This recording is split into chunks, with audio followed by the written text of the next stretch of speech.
Hello everyone, welcome to life science tutorials. मेरा नाम है लोकेश्वर वर्मा और मॉलिक्यूलर बेसिस ऑफ इनहेरिटेंस के 6th लेक्चर में आप सभी का बहुत-बहुत स्वागत है। हम लोग अभी जेनेटिक्स पढ़ रहे हैं और जेनेटिक्स में जेनेटिक्स 2 जिसको हम लोग मोल बायो या molecular basis of inheritance molecular biology के नाम से जानते हैं। तो आज है 6वां लेक्चर। इस लेक्चर में हम लोग डीएनए रेप्लिकेशन के बारे में पढ़ने जा रहे हैं। लगभग 50% ये चैप्टर 50% नहीं बोलूँगा 40% ये चैप्टर खत्म हो चुका है। अभी भी 60% ये चैप्टर बचा है और अब मेन पार्ट हम लोग पढ़ने वाले हैं, क्योंकि अभी तक तो हम लोग बेसिक सी चीजें पढ़ रहे थे। अब जाकर एक्चुअल जो चीजें जो समझ नहीं आती है लोगों को, वो हम लोग अभी पढ़ने जा रहे हैं। ठीक है, डीएनए रेप्लिकेशन, फिर ट्रांसक्रिप्शन, फिर ट्रांसलेशन, बहुत कॉम्प्लेक्स ये मैकेनिज्म होता है, लेकिन मेरी पूरी कोशिश रहेगी आपको एकदम आसान भाषा में समझाने की। ठीक है, चाहे आप हिंदी मीडियम से हो, चाहे आप इंग्लिश मीडियम से हो, मेरी पूरी कोशिश है आपको बहुत अच्छे तरीके से आसान भाषा में समझाने की, ताकि आपको चीजें अच्छे से समझ आ जाए और क्लियर हो जाए। ठीक है, तो पिछले लेक्चर में तो हमने ये समझ चुका है कि डीएनए ही जेनेटिक मटेरियल है ना? हमने हार्शी एंड चेज का एक्सपेरिमेंट पढ़ा था और उसके पहले जो बायोकेमिकल कैरेक्टराइजेशन किए थे हमारे एवरी मैक्लियोड एंड मैकार्टी ने, तो उन्होंने भी यही कहा था कि डीएनए ही जेनेटिक मटेरियल है। ठीक है, तो अब भाई जेनेटिक मटेरियल की खास बात भी हमने पढ़ा था कि क्या-क्या खास बातें होनी चाहिए जेनेटिक मटेरियल में, प्रॉपर्टीज ऑफ जेनेटिक मटेरियल, है ना?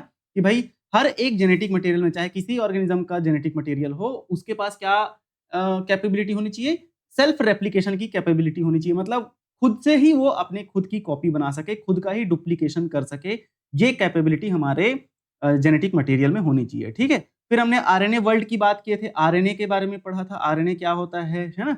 तो ये अब डीएनए रेप्लिकेशन, तो सबसे पहले हम लोग पढ़ते हैं सेंट्रल डोग्मा के बारे में। बेसिक सी जानकारी हमने पिछले लेक्चर्स में पढ़ चुके हैं। ठीक है, अभी थोड़ा-सा और डिटेल थोड़ा-सा और बेसिक पढ़ते हैं, उसके बाद फिर डीएनए रेप्लिकेशन को अच्छे से डिटेल में समझेंगे। ठीक है, तो देखो सेंट्रल डोग्मा एक ऐसा प्रोसेस जो कि 2 स्टेप में होता है और ये प्रोसेस हर एक ऑर्गेनिज्म, चाहे वो दुनिया का कोई भी ऑर्गेनिज्म हो, पेड़ हो, पौधा हो, सूक्ष्मजीव हो, माइक्रो ऑर्गेनिज्म हो, कुछ भी हो, ये प्रोसेस उसमें होना जरूरी है, क्योंकि डीएनए जेनेटिक मटेरियल है और वो इंफॉर्मेशन को स्टोर करके रखता है।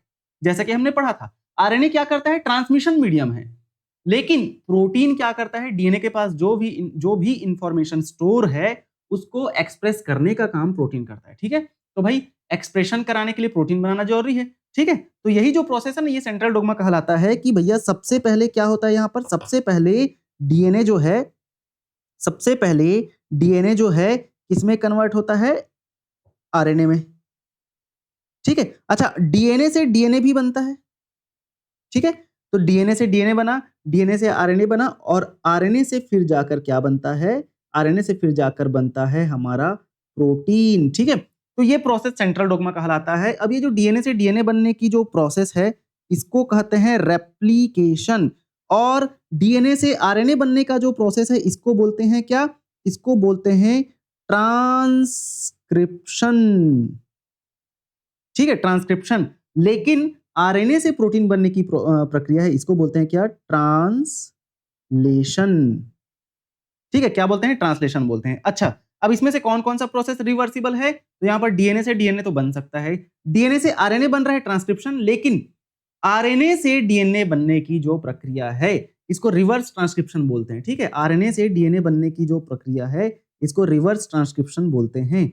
ठीक है, ये आरएनए डीएनए में वापस कन्वर्ट हो सकता है। ठीक है, इसको क्या बोलेंगे, रिवर्स ट्रांसक्रिप्शन बोलते हैं, रिवर्स ट्रांसक्रिप्शन, क्योंकि ट्रांसक्रिप्शन का उल्टा हो रहा है। ठीक है, रिवर्स ट्रांसक्रिप्शन, ट्रांसक्रिप्शन। ठीक है, ट्रांसक्रिप्शन का उल्टा हो रहा है तो रिवर्स ट्रांसक्रिप्शन। अच्छा, यहां पर एक एंजाइम काम करता है, जिस एंजाइम का नाम क्या है पता है, एंजाइम रिवर्स ट्रांसक्रिप्टेज एंजाइम। ठीक है, एंजाइम कौन सा है, reverse transcriptase enzyme, reverse transcriptase. ठीक है, रिवर्स ट्रांसक्रिप्टेज एंजाइम जो है क्या करता है, आरएनए से डीएनए में कन्वर्ट करने का काम करता है। और ये प्रोसेस ना हर एक ऑर्गेनिज्म में नहीं होता है, ये प्रोसेस जो है कुछ ऑर्गेनिज्म में होता है। जैसे कि एग्जांपल के लिए हम लोग लिखेंगे यहाँ पर रेट्रोवायरस, रेट्रोवायरसेस में ये प्रोसेस होता है रिवर्स ट्रांसक्रिप्शन का। ठीक है, इस बात को आपको ध्यान में रखना है। अच्छा, डीएनए से आरएनए तो बन सकता है और आरएनए से डीएनए भी बन सकता है, ये तो है, लेकिन आरएनए से प्रोटीन बन सकता है, बट प्रोटीन आरएनए में फिर से कन्वर्ट नहीं हो सकता, क्योंकि डीएनए से आरएनए बनना मतलब बस दोनों में न्यूक्लियोटाइड ही है ना। जैसे डीएनए में एटीजीसी है, एडेनिन, गुआनिन, थाइमिन, साइटोसिन, और आरएनए में भी वही है, लेकिन आरएनए में टी के जगह यूरेसिल रहता है, बस यही डिफरेंस है। बट यहाँ पर आरएनए से जब प्रोटीन बनता है ना, तो प्रोटीन में अमीनो एसिड्स आ जाते हैं। प्रोटीन में कोई न्यूक्लियोटाइड नहीं होता है, प्रोटीन में अमीनो एसिड्स, वो न्यूक्लियोटाइड के बेस पर अमीनो एसिड जुड़ते हैं। तो बहुत सारे अमीनो एसिड से मिलकर क्या बना रहता है, प्रोटीन बना रहता है, ठीक है। बहुत सारे अमीनो एसिड से मिलकर क्या बना रहता है, प्रोटीन बना रहता है। तो भाई लैंग्वेज चेंज हो जा रहा है ना, जैसे कि यहाँ पर ट्रांसलेशन का मतलब क्या हो रहा है, ट्रांसलेट हो जा रहा है, आरएनए से प्रोटीन बन जा रहा है, दूसरे लैंग्वेज में कन्वर्ट हो जा रहा है, तो दूसरा लैंग्वेज फिर से वापस पहले वाले लैंग्वेज में कन्वर्ट नहीं हो सकता, ठीक है। तो वही है कि अमीनो एसिड में कन्वर्ट हो गया ना भाई, अब ये फिर से न्यूक्लियोटाइड में कन्वर्ट नहीं हो सकता, इसीलिए यहाँ पर रिवर्स ट्रांसलेशन पॉसिबल नहीं होता है, ठीक है। रिवर्स ट्रांसलेशन पॉसिबल नहीं होता है, इस बात को आपको ध्यान में रखना है, बहुत ज्यादा ही इंपॉर्टेंट ये है, ठीक है। आगे बढ़े, चलो भाई साहब फिर आगे बढ़ जाते हैं। अब ये तो रहा डीएनए रेप्लिकेशन, है ना। हम लोग अभी डीएनए रेप्लिकेशन को पढ़ने जा, ये सेंट्रल डोग्मा है ना। हम लोग अभी क्या पढ़ने जा रहे हैं, डीएनए रेप्लिकेशन को पढ़ने जा रहे हैं। क्या होता है डीएनए रेप्लिकेशन, ये ध्यान से हम लोग समझेंगे। चलो अब देखो, डीएनए जो है सेल्फ डुप्लीकेशन की क्षमता रखता है, ठीक है। डीएनए जो है, यहाँ पर मैं लिख देता हूँ इन सब बातों को, कि डीएनए जो है खुद से ही अपना कॉपी बना सकता है, ठीक है। यहाँ पर लिख रहा हूँ डीएनए क्या कर सकता है, सेल्फ डुप्लीकेशन। सेल्फ डुप्लीकेशन का मतलब क्या होता है, खुद से अपनी कॉपी बना सकता है। सेल्फ डुप्लीकेशन खुद से अपनी कॉपी बनाने की क्षमता रखता है। सभी लिविंग ऑर्गेनिज्म के पास ये कैपेबिलिटी होती है कि वो खुद का ही डीएनए खुद से बना सके, ठीक है। हर एक लिविंग ऑर्गेनिज्म के पास ये कैपेसिटी होती है, एबिलिटी होती है, कैपेबिलिटी होती है कि वो आ, खुद के ही डीएनए को बना सके, है ना। तो सेल्फ डुप्लीकेशन की क्षमता होती है डीएनए के पास, इस बात का आपको ध्यान रखना है। डीएनए रेप्लिकेशन जो है कब होता है, एस फेज में होता है, याद रखना। डीएनए सेल साइकिल जब हम लोग पढ़ते हैं ना, सेल साइकिल, ठीक है, कोशिका चक्र जब हम पढ़ते हैं, तो डीएनए की जो रेप्लिकेशन है, डीएनए की रेप्लिकेशन जो है वो कब होती है, एस फेज। कब होती है, S phase of cell cycle, ठीक है। S phase of cell cycle में होती है। सेल साइकिल के एस फेज में डीएनए रेप्लिकेशन की प्रोसेस होती है, इस बात को आपको ध्यान में रखना है, ठीक है। कब, सेल डिवीजन में, सेल डिवीजन, है ना, सेल डिवीजन में। और डीएनए जो है क्या होता है, एक डीएनए से दो डीएनए में कन्वर्ट होता है, और दोनों डीएनए अलग अलग डॉटर सेल में चले जाते हैं, ठीक है, जब सेल की डिवीजन होती है तो, है ना। तो ये तो रहा डीएनए रेप्लिकेशन के बारे में, अभी काफी डिटेल से पढ़ेंगे। लेकिन डीएनए रेप्लिकेशन होने का जो प्रोसेस है ना, इसको सेमी कंजर्वेटिव मॉडल के थ्रू बताया गया, मेसलसन एंड स्टॉल के द्वारा, ठीक है। दो साइंटिस्ट आए, मेसलसन एंड स्टॉल, जिन्होंने डीएनए रेप्लिकेशन का सेमी कंजर्वेटिव मॉडल बताया। सेमी कंजर्वेटिव मॉडल का मतलब क्या होता है कि भैया हमको पता है, अभी हम लोग सारा प्रोसेस डिटेल में पढ़ने वाले हैं, ठीक है। तो हमको पता है कि डीएनए कुछ ऐसे होता है, ठीक है, डबल स्ट्रैंडेड होता है, ये हमको पता है, ठीक है। जब डीएनए रेप्लिकेशन होता है ना, तो ये दोनों स्ट्रैंड क्या हो जाते हैं, सेपरेट हो जाते हैं, ठीक है। दोनों स्ट्रैंड अलग अलग सेपरेट हो जाएंगे, ये एक स्ट्रैंड है और ये दूसरा स्ट्रैंड, ये दोनों पेरेंटल स्ट्रैंड है, ठीक है भाई। ये पेरेंट है ना, ये पेरेंट है, तो ये पेरेंट का फर्स्ट स्ट्रैंड और ये पेरेंट का दूसरा स्ट्रैंड। अब इसी में ही जाकर नया स्ट्रैंड बनेगा, इसी में ही जाकर नए स्ट्रैंड जुड़ेंगे। तो ये नया स्ट्रैंड जुड़ा इसमें और ये भी नया स्ट्रैंड जुड़ा इसमें, ऐसे, ठीक है, दोनों में जुड़ा। तो हुआ क्या कि भाई ये पहला डॉटर और ये दूसरा डॉटर, ठीक है, पहला नया डीएनए और ये दूसरा नया डीएनए। अब दोनों नए डीएनए में देखो, एक स्ट्रैंड जो है पेरेंट वाला है, देखो ये वाला जो है पेरेंट वाला है, और ये वाला नया, इसमें भी ये वाला पेरेंट वाला है और ये नया। तो इसका मतलब क्या कि पेरेंट का जो डीएनए है वो जब डुप्लीकेट होता है ना, तो उसके एक एक स्ट्रैंड अपने डॉटर में जाएंगे और एक एक स्ट्रैंड नया बनता है, ठीक है भाई। एक स्ट्रैंड इसमें गया, एक स्ट्रैंड इसमें गया, ठीक है, और फिर एक नया बना, इसमें भी एक नया बना। तो इसी को ही सेमी कंजर्वेटिव मॉडल, सेमी मतलब होता है आधा, और कंजर्वेटिव मतलब कंजर्व रखना, ठीक है। जैसे कि हमको हमारे पेरेंट्स से क्या मिलता है, हमारे पेरेंट्स से उनके कैरेक्टर्स मिलते हैं ना, हमारे माता पिता से उनके गुण हमको मिलते हैं, कैसे मिलते हैं, उनका आधा डीएनए हमारे में आया है इसीलिए, है ना, और हमारा आधा डीएनए खुद का नया बना है, ठीक है। तो ये चीज है सेमी कंजर्वेटिव मॉडल। इसको किसने दिया था, इसको दिया था हमारे साइंटिस्ट, बहुत ही फेमस साइंटिस्ट मेसल्सन एंड स्टॉल ने दिया था सबसे पहली बार। अच्छा, ये जो मॉडल है ना, semi conservative mode of DNA replication, जिसको कि पहली बार प्रपोज किया था किसने, वाटसन एंड क्रिक ने। लेकिन उन्होंने ना मतलब बताया जरूर था कि डीएनए रेप्लिकेशन जो है सेमी कंजर्वेटिव मॉडल के थ्रू होता है, सेमी कंजर्वेटिव मोड के थ्रू होता है। ये बताया था किसने, वाटसन एंड क्रिक ने। ठीक है, किसने बताया था, वाटसन एंड क्रिक नाम के साइंटिस्ट ने बताया था। ठीक है, प्रपोज्ड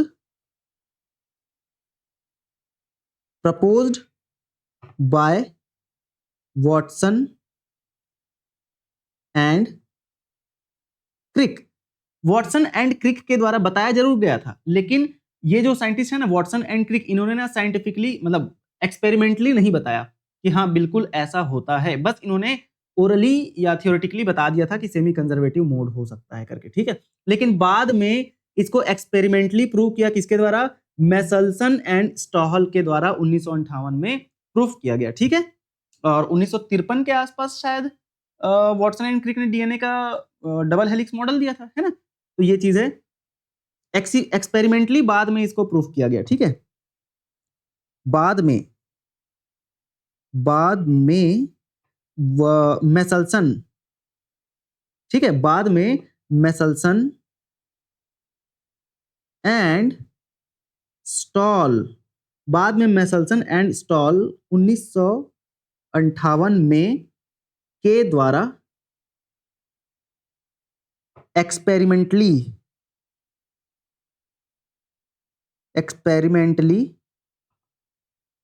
प्रूव किया गया। ठीक है, बाद में एक्सपेरिमेंटली इस एक्सपेरिमेंट को प्रूव किया गया, किसमें, इन इकोलाई। किसमें प्रूफ किया गया, इकोलाई में प्रूफ किया गया, इस्चेरिचिया कोलाई में प्रूफ किया गया। ठीक है, चलो अब आगे बढ़ जाते हैं भाई साहब। एक और साइंटिस्ट आए, उन भाई साहब का क्या नाम था, उन भाई साहब का था नाम टेलर एंड कुलीग, है ना। देखो ग्रुप में काम करते हैं ये लोग, लेकिन जो मेन बंदा होता है ना उसका नाम लिखा जाता है टेलर एट ऑल भी लिख सकते हैं, या टेलर एंड कुलीग भी लिख सकते हैं।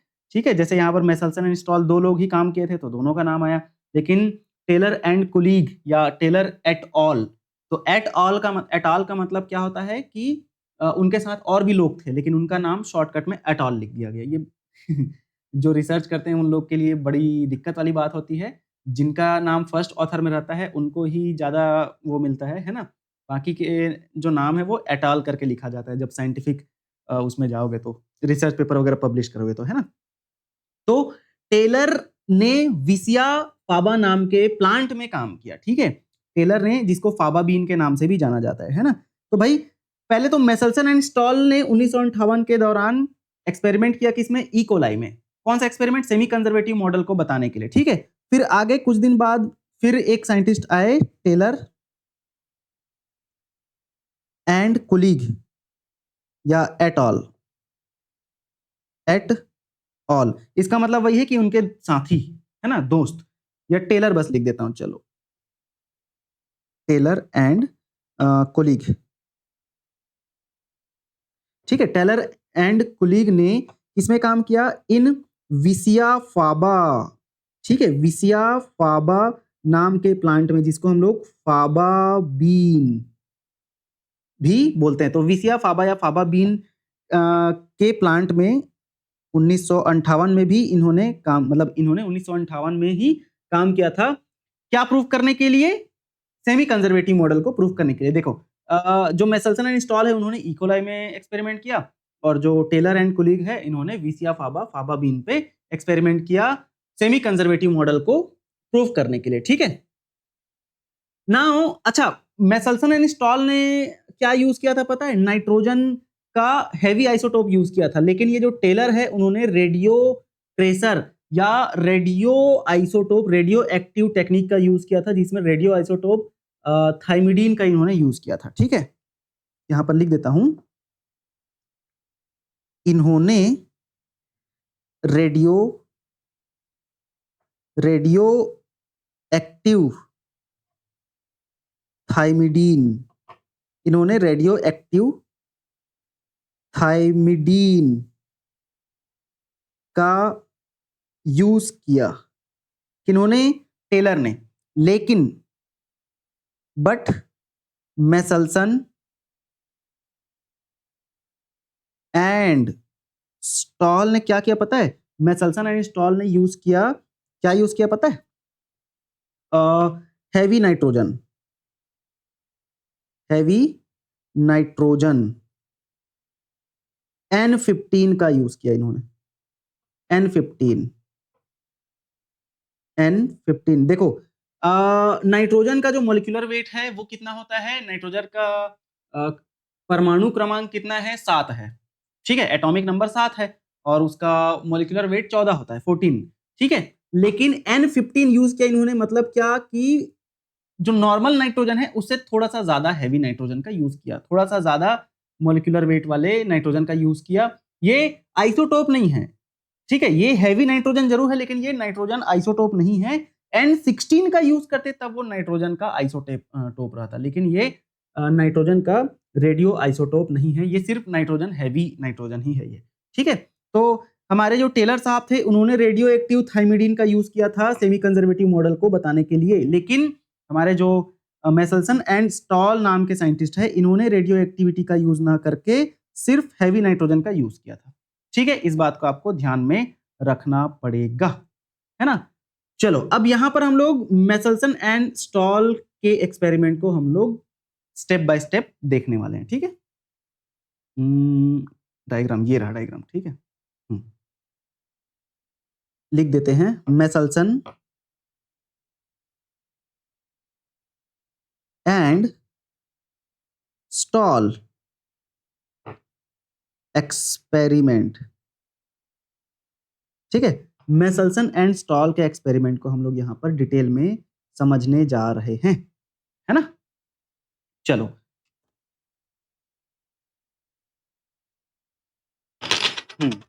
मेरे हाथ में कुछ था, चूड़ा बोलते हैं क्या, कड़ा, उसको निकाल दिया, डिस्टर्ब कर रहा था, ठीक है। चलो, तो ये जो एक्सपेरिमेंट है कब किया गया था? 1958 में किया गया था, इस बात को आपको याद रखना है। 1958 1958 में किया गया था एक्सपेरिमेंट, ठीक है। इन्होंने इकोलाई मीडियम को क्या करा पता है? देखो पहले मैं आपको ना डायग्राम से समझाता हूँ, फिर सारी चीजों को मैं स्टेप बाय स्टेप लिखते जाऊंगा, ठीक है, पूरे फ्लो चार्ट में। देखो इन्होंने क्या करा पता है? इकोलाई एक बैक्टीरिया है जिसको इन्होंने किसमें ग्रो कराया?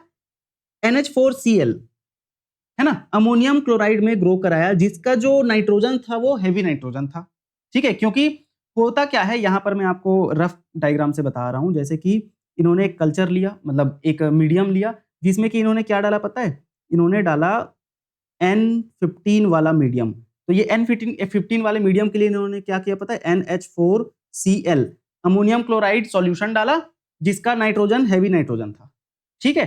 कराना क्या है? इकोलाई के डीएनए में जो नाइट्रोजन रहेगा, नाइट्रोजिनस बेस हम लोग को पता है ना कि डीएनए जो है क्या है? बेसिकली बहुत सारे न्यूक्लियोटाइड का चेन है, पॉलीन्यूक्लियोटाइड है। डीएनए क्या है? पॉलीन्यूक्लियोटाइड है। डीएनए क्या है? पॉलीन्यूक्लियोटाइड है, मतलब कि बहुत सारे न्यूक्लियोटाइड से मिलकर बना है डीएनए। अब अगर हम एक न्यूक्लियोटाइड को बोलते हैं तो एक न्यूक्लियोटाइड में एक होता है नाइट्रोजिनस बेस होता है, फिर होता है आपका पेंटोज शुगर होता है, फिर आपका फॉस्फेट ग्रुप होता है। तो ये जो नाइट्रोजिनस बेस है ना, इस नाइट्रोजिनस बेस में जो नाइट्रोजन होता है वो नॉर्मल नाइट्रोजन होता है, N14 वाला होता है। लेकिन हमको अभी क्या करना है, क्योंकि पता लगाना है ना, कि भाई डीएनए का जो रेप्लिकेशन है वो सेमी कंजर्वेटिव तरीके से होता है कि नहीं होता है। तो इसलिए हम लोग क्या करें पता है? अभी आगे जो डीएनए बनेगा, जैसे इसमें जब हम लोग इकोलाई डालेंगे तो उनका जो डीएनए है ना, इनका जो डीएनए रहेगा नॉर्मल वाला रहेगा, इनके डीएनए में N14 रहेगा क्योंकि नॉर्मल वाला है, ठीक है। लेकिन जब इस मीडियम में जब डालेंगे ना इस इकोलाई को, तो इस मीडियम में जो भी नाइट्रोजन रहेगा उसी को ही तो एब्जॉर्ब करेगा ना वो, है ना। ये जो इकोलाई है आगे जब ग्रो करेगा मतलब क्या? इस मीडियम में अपने आप को रेप्लिकेट करेगा, अपना नंबर बढ़ाएगा, ठीक है। नंबर कैसे बढ़ाएगा? रेप्लिकेशन के थ्रू या सेल डिवीजन के थ्रू। इकोलाई कैसे रिप्रोडक्शन करता है, अपना नंबर कैसे बढ़ाता है? सेल डिवीजन के थ्रू ही तो बढ़ाता है ना। तो जब इकोलाई अपना सेल डिवीजन करेगा, सेल डिवीजन करने से पहले वो अपना डीएनए का रेप्लिकेशन करेगा, है ना। पहले एक डीएनए से 2 डीएनए बनाएगा, जैसे कि ये एक इकोलाई है। अब इस इकोलाई के पास भाई एक ही डीएनए है, ठीक है, और इस इकोलाई को अपना नंबर बढ़ाना है, मतलब एक इकोलाई से 2 इकोलाई में कन्वर्ट होना है। तो इसके लिए पहले ये क्या करेगा, अपना डीएनए डबल करेगा, डीएनए डबल करेगा, ठीक है, फिर एक डीएनए इसमें भेज देगा और एक डीएनए इसमें भेज देगा, है ना, यही तो करेगा। तो पहले नया डीएनए बनाएगा, तो पहले क्या करेगा, ये डीएनए रेप्लिकेशन करेगा, फिर जाके सेल डिवीजन होगा।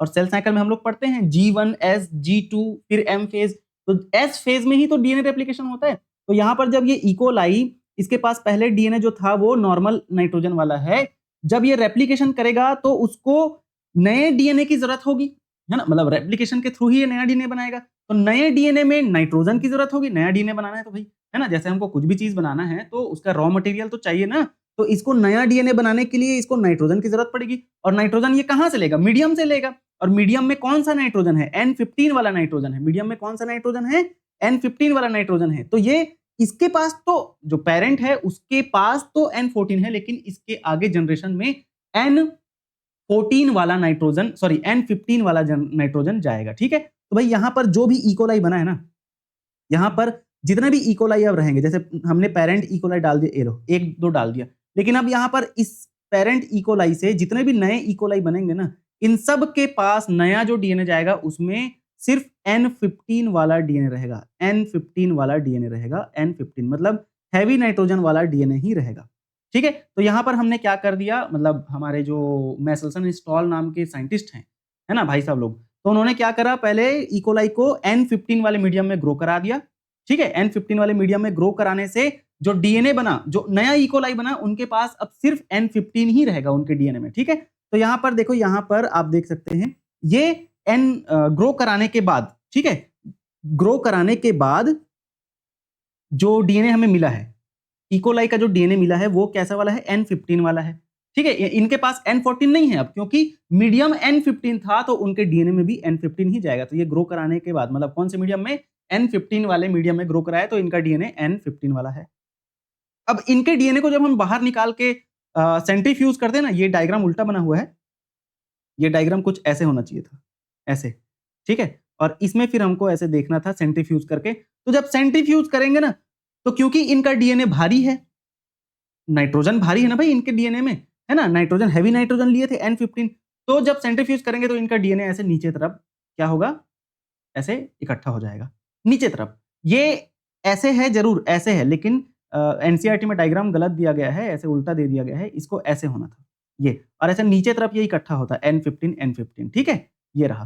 तो भाई नीचे तरफ इकट्ठा हुआ क्योंकि हैवी है ये, है ना, ये रहा। लेकिन अब इस इकोलाई को, यहां पर जो हम इकोलाई ग्रो कराए हैं, इसको N15 मीडियम में क्यों ग्रो कराए, क्योंकि उसके डीएनए में N15 पहुंच जाना चाहिए।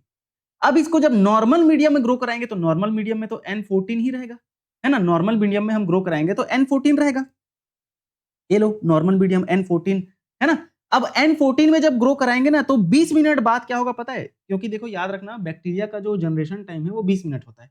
बैक्टीरिया जो है 20 मिनट में अपने आप को डबल कर लेता है। तो जब 20 मिनट बाद देखेंगे ना, तो क्या होगा, इसको मैं ना पूरा रेड कलर कर दे रहा हूं, ठीक है, ताकि आपको समझ आए कि रेड कलर का मतलब क्या है, कि N15 हैवी वाला है, ठीक है। ये लो, इसका मोटाई बढ़ा देता हूं थोड़ा, ठीक है। रेड कलर का मतलब ये है कि ये हैवी नाइट्रोजन वाला डीएनए है, ठीक है। कौन सा डीएनए है भाई साहब, हैवी नाइट्रोजन वाला डीएनए है ना। पहले मैं डायग्राम से पूरा समझा रहा हूं, फिर इस चीज को, एक एक चीज को लिखेंगे।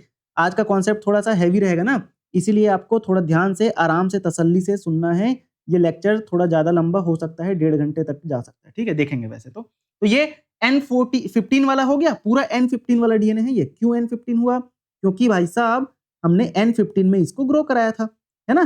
कौन से मीडियम में ग्रो कराया था, N15 में ग्रो कराया था। तो दोनों स्ट्रैंड जो है ना N15 है ना। अब इसको जब बाहर निकाल के N14 मीडियम, नॉर्मल मीडियम में जब ग्रो कराएंगे ना, तो 20 मिनट बाद फिर 2 डीएनए बन जाएगा। तो कैसे होता है पता है, ये एक डीएनए था, ये पहले एक में ऐसे अलग अलग होगा, फिर इसमें नया डीएनए आके ऐसे जुड़ता है, नया डीएनए ऐसे आके जुड़ता है, मैंने जैसे बताया था, ठीक है। तो यहां पर वही हो रहा है, एक इधर गया, एक ये रहा ऐसे, ठीक है। ये जो कि N15 वाला है, ठीक है, ये N15 डीएनए, यहां पर लिखा भी है N15 डीएनए, और एक N15 डीएनए जो पेरेंट वाला है ये इधर आया, ठीक है। अब दोनों स्ट्रैंड में नए नए स्ट्रैंड जुड़ेंगे, तो यहां पर मैं ग्रीन कलर से बना रहा हूं N14 को, ठीक है, ग्रीन कलर से मैं बना रहा हूं यहां पर N14 को, ये लो ये थोड़ा पतला दिख रहा है, इस ग्रीन को थोड़ा लाइट कर देते हैं, है ना। ग्रीन कलर से बनाता हूं मैं N14 को, ये लो N14 भाई साहब, N14 ये रहा, ग्रीन कलर से मैं बना दिया, ठीक है। इधर भी N14 बन गया, ये लो। अब इससे क्या समझ आ रहा है पता है कि जो नया हम लोग 20 मिनट बाद जब देख रहे हैं बैक्टीरिया को, तो उसके पास N14 वाला भी डीएनए है, N15 वाला भी डीएनए है, मतलब कि दोनों स्ट्रैंड है, N14 वाले स्ट्रैंड भी है, N15 वाले स्ट्रैंड भी है। तो इससे हमको क्या मिल रहा है, हाइब्रिड डीएनए मिल रहा है, हाइब्रिड कॉम्बिनेशन मिल रहा है, ठीक है। N14 भी है, N15 भी है, तो देखो यहाँ पर हाइब्रिड, और ना ये बहुत ज्यादा हैवी है और ना ये बहुत ज्यादा हल्का है। अगर हैवी होता तो यहाँ पर मिलता, देखो इस वाले में जैसे यहाँ पर मिला है, लेकिन ये ना बहुत ज्यादा हैवी है और ना बहुत ज्यादा हल्का है, तो बीच में कहीं पर हमको हाइब्रिड स्ट्रैंड मिल रहा है जब इसको सेंट्रीफ्यूज किया जाएगा। सेंट्रीफ्यूज मतलब क्या, कि इसके इस बैक्टीरिया को एपेंडोफ ट्यूब में लेकर घुमाया जाता है सेंट्रीफ्यूज नाम के मशीन में, है ना। तो जिससे कि बैक्टीरिया जो है सेपरेट हो जा रहे हैं on the basis of their weight, molecular weight, है ना। तो भाई इसमें ज्यादा मॉलिक्यूलर वेट था क्योंकि N15 था, हैवी वेट था डीएनए का, है ना। और यहाँ पर हैवी वेट भी नहीं है और लाइट वेट भी नहीं है, दोनों का मिक्सचर है, तो बीच में कहीं पर हमको स्ट्रैंड मिल रहा है ना, ये रहा। अब फिर से नेक्स्ट 20 मिनट बाद, मतलब यहां पर 20 मिनट और यहां पर 20 मिनट, तो ये टोटल यहां से यहां तक का 40 मिनट लिखा गया है ना, इसमें कंफ्यूज नहीं होना है। 40 मिनट बाद नहीं देख रहे हैं हम लोग, 20 मिनट बाद ही देख रहे हैं। पहला जनरेशन 20 मिनट बाद देखे, फिर दूसरा जनरेशन फिर 20 मिनट बाद, तो ये टोटल 40 लिखा है, लेकिन ये 20 मिनट ही है, ठीक है। इसको काट के हम लोग 20 मिनट ही लिख देते हैं, ये 20 मिनट ही है, ठीक है। चलो थोड़ा सा 20 मिनट, है ना। फिर 20 मिनट बाद जब हम लोग देखेंगे ना, तो ये कैसे हो जाएगा, पहले तो हम ना हैवी हैवी वाले को सेपरेट कर देते हैं, ठीक है। हैवी वाले को सेपरेट करते हैं, तो देखो इसका ये हैवी और इसका ये वाला हैवी, इस हैवी हैवी को सेपरेट कर रहे हैं पहले, ठीक है। तो ये रहा एक डीएनए का हैवी वाला चेन, ठीक है, और ये रहा दूसरे डीएनए का हैवी वाला चेन, ठीक है। अब इसका हैवी वाला तो ये पहुंच गया, इसका हैवी वाला तो ये पहुंच गया, लेकिन इसका लाइट वाला बचा है, इसका भी लाइट वाला बचा है, तो दोनों के लाइट वाले चेन को अलग अलग फिर कर देते हैं, ठीक है। दोनों के लाइट वाले चेन को अलग करेंगे, तो ये रहा, ये वाला चेन इधर भेज देते हैं एक को, ठीक है, तो ये इधर भेजा, ये रहा, और इस वाले को इधर भेज देते हैं, ठीक है जी। तो ये रहा ये लाइट वाला चेन, मतलब N14 वाला, है ना। अब चार देखो यहां पर ये दो स्ट्रैंड और ये दो स्ट्रैंड, दोनों स्ट्रैंड को हम लोग सेपरेट किए तो 4 स्ट्रैंड मिले, तो ये हमने 4 स्ट्रैंड 1 2 3 4 हमको मिल गया, ठीक है। कलर में बना रहा हूं ना, इसको ध्यान से समझना, ठीक है। अब 4 अलग अलग स्ट्रैंड मिल गए, इन चारों में नया डीएनए बनेगा जो कि ऑफस्प्रिंग का रहेगा, है ना। ये 4 हमने बनाए वो तो पेरेंट का डीएनए है, लेकिन अब नया जो डीएनए बनेगा वो उनके साथ में बनेगा, है ना, कॉम्प्लीमेंट्री। तो यहाँ पर जो नया बनेगा वो कैसा रहेगा पता है, N14 वाला ही रहेगा, क्योंकि हमने N15 मीडियम में ग्रो नहीं करा रहे हैं इसको, हम इसको ग्रो करा रहे हैं N14 में। तो यहाँ पर ये N14 वाला मीडियम ऐसे इसमें जाके नया डीएनए बना लिया, यहाँ पर भी N14 वाला नया बनाएगा, ये लो, यहाँ पर भी नया डीएनए बनेगा, ठीक है, और यहाँ पर भी नया डीएनए बनेगा, ये लो, ठीक है। तो अब यहां से क्या समझ आ रहा है पता है, जो जो ग्रीन कलर का दिख रहा है वो N14 वाला है, जो जो रेड कलर का है वो N15 वाला है। तो अब देखो N14 वाला ज्यादा है, N15 वाला कम है, ध्यान से देखो इसमें, है ना। तो अब क्या समझ आ रहा है इससे कि ये टोटल तो N14 वाला हो गया, मतलब ये पूरा लाइट चेन हो गया, ठीक है। ये भी टोटल N14 वाला हो गया, इसमें रेड नहीं है, इसका मतलब ये पूरा लाइट चेन हो गया, है ना, लाइट डीएनए हो गया। तो इन दोनों के लिए कहां पर बैंड मिल रहा है पता है हमको, N14 के लिए यहां पर हमको बैंड मिल रहा है, ये देखो N14 मिला, लाइट बैंड है ये, क्योंकि ये हल्का वाला है, N15 इसमें है ही नहीं, तो ये लाइट बैंड मिल गया। लेकिन ये वाला जो है ना, ये वाला, इसमें N14 और N15 दोनों हैं, ये देखो यहां पर दिया है, ये जो ग्रीन कलर में है ये, और ये वाला ग्रीन कलर ये N14 है, ठीक है। और वैसे ही ये जो रेड कलर है और ये वाला रेड कलर ये N15 है। तो यहाँ पर कॉम्बिनेशन मिल रहा है, दोनों का हाइब्रिड मिल रहा है, N14 और N15 का हाइब्रिड मिल रहा है। तो इन दोनों स्ट्रैंड के लिए जो हमको वो मिलेगा, स्ट्रिप मिलेगा, वो यहाँ पर मिलेगा, ठीक है। ये रहा, ये हाइब्रिड मिला, है ना। ना इसमें मतलब इसमें ना हैवी नहीं है ना, हैवी वाला बिल्कुल नहीं, इसमें 2 हाइब्रिड है और 2 लाइट चेन है। तो ये रहा 2 हाइब्रिड के लिए ये और 2 लाइट चेन के लिए ये, ठीक है। तो इस तरीके से इन्होंने क्या बताया कि सेमी कंजर्वेटिव मॉडल मतलब क्या, कि आगे जनरेशन में, हर जनरेशन में जो भी डीएनए नया बन रहा है उसका एक स्ट्रैंड पेरेंट का रहता है और एक स्ट्रैंड ऑफस्प्रिंग का रहता है। तो यही तो हमको पता चल रहा है भाई कि यहाँ पर एक स्ट्रैंड लाल है और एक स्ट्रैंड ग्रीन है ना, एक स्ट्रैंड रेड है और एक स्ट्रैंड ग्रीन है। तो इसका रेड वाला इसमें गया, इसका ग्रीन वाला इसमें गया, फिर इसमें ग्रीन वाला जुड़ा और इसमें ग्रीन वाला जुड़ा, बच्चे का, ऑफस्प्रिंग का, है ना। तो इससे यही साबित होता है ना भाई कि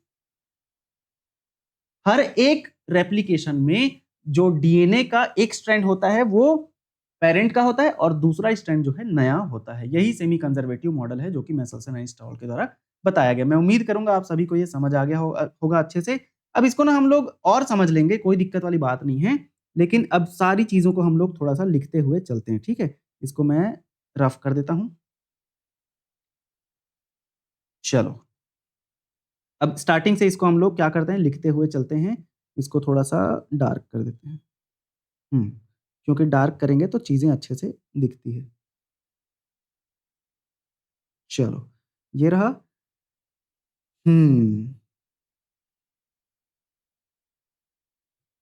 ठीक है, इरेजर भी थोड़ा सा छोटा कर देते हैं। चलो, अब बढ़ते हैं आगे। यहाँ पर एक एक करके स्टेप बाय स्टेप हम लोग इसको लिखते जाते हैं। कोई भी डाउट है तो आप लोग कमेंट करके पूछ सकते हैं। तो मेसेल्सन एंड स्टॉल ने सबसे पहले क्या किया था, मेसेल्सन एंड स्टॉल ने सबसे पहले ई कोलाई को बहुत सारे जनरेशंस तक N15 मीडियम में ग्रो कराया था, ठीक है। क्या कराया था इन्होंने, N15 मीडियम में ई कोलाई को बहुत सारे जनरेशंस तक ग्रो कराया। क्यों ग्रो कराया, क्योंकि N15 हैवी नाइट्रोजन है और हैवी नाइट्रोजन को ई कोलाई के डीएनए में इनकॉर्पोरेट करने के लिए ग्रो कराया, ठीक है। तो यहां पर हम लिखेंगे, एकदम शॉर्ट में मैं लिख रहा हूं, है ना, फ्लो चार्ट के फॉर्म पे। वैसे डायग्राम से अपन समझ ही चुके हैं, ठीक है। तो इन्होंने क्या करा, ई कोलाई को N15 मीडियम। अब ये जो N15 मीडियम है, ये है क्या बेसिकली, NH4Cl अमोनियम क्लोराइड का सॉल्यूशन था जिसमें कि इन्होंने ग्रो कराया। और इसमें अमोनियम क्लोराइड में जो N है वो नाइट्रोजन जो है 15 वाला था, ठीक है, हैवी नाइट्रोजन, ठीक है। तो ये जो N15 है वो हैवी नाइट्रोजन था और यही सोर्स ही था ई कोलाई के पास जिसको यूज कर सकता था वो अपने डीएनए बनाने के लिए, ठीक है। इस बहुत सारे जनरेशन तक ग्रो कराया। N15 मीडियम में क्या करा, ग्रो कराया, ठीक है। N15 मीडियम में क्या कराया, ग्रो कराया बहुत सारे जनरेशन तक। अब रिजल्ट क्या था कि इसका रिजल्ट आया, क्या रिजल्ट आया इसका, रिजल्ट क्या आया कि N15 जो है न्यूली सिंथेसाइज्ड जो डीएनए था उसके अंदर जा चुका था। N15 न्यू ई कोलाई, नए E coli, new E coli के डीएनए में क्या हो चुका था, इनकॉर्पोरेट हो चुका था, इनकॉर्पोरेट हो चुका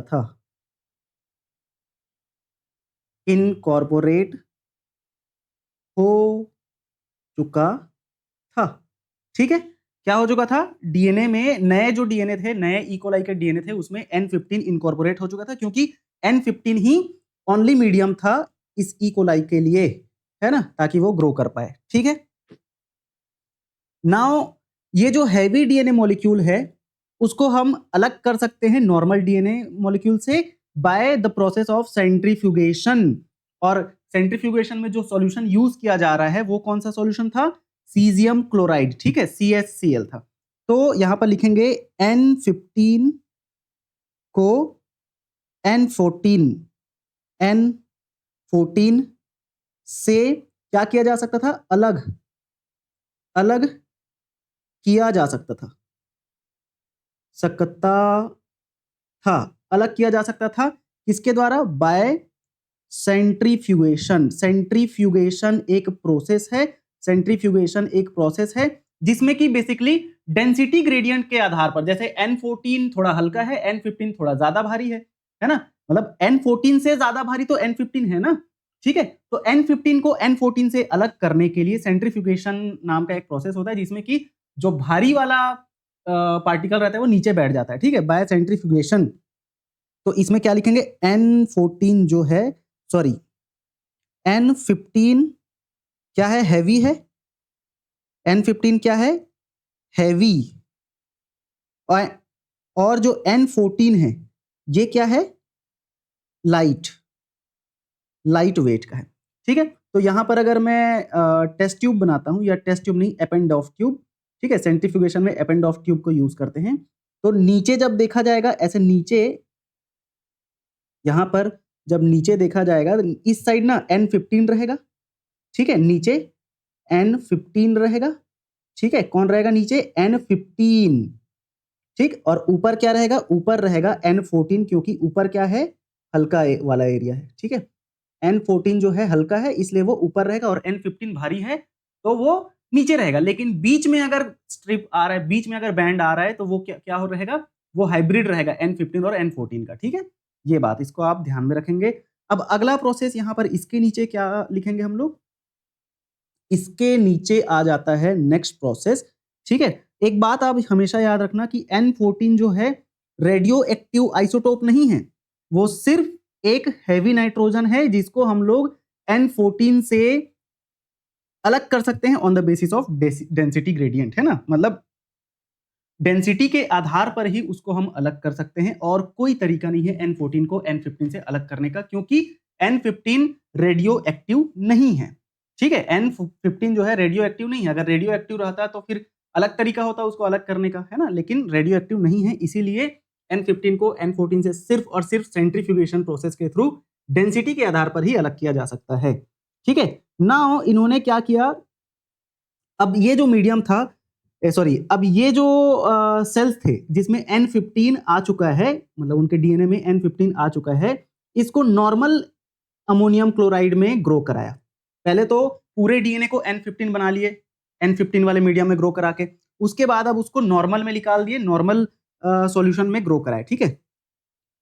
अब इस N15 वाले ई कोलाई को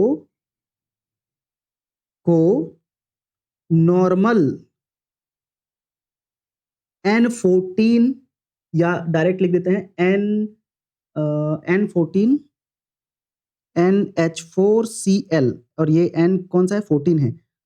इस मीडियम में क्या कराया गया, नॉर्मल N14 वाले मीडियम में ग्रो कराया गया, ठीक है, वाले मीडियम में क्या कराया गया, ग्रो कराया गया, ठीक है, ग्रो कराया गया, ठीक है, ग्रो कराया गया। इसके बाद क्या हुआ, अच्छा, और एक पर्टिकुलर डिफिनाइट टाइम इंटरवल के बाद चेक करते गए, है ना, जैसे 20 मिनट के बाद चेक करेंगे डेंसिटी ग्रेडियंट, फिर 40 मिनट के बाद चेक करेंगे डेंसिटी ग्रेडियंट, ठीक है। तो यहां पर मैं पर्टिकुलर टाइम इंटरवल में या डिफिनाइट टाइम इंटरवल में हम लोग सेल को क्या करते जाएंगे, चेक करते जाएंगे।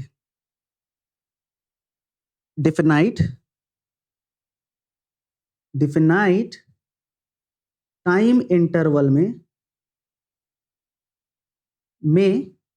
सेल में किसकी डेंसिटी को चेक करें, सेल में डीएनए की डेंसिटी, ठीक है,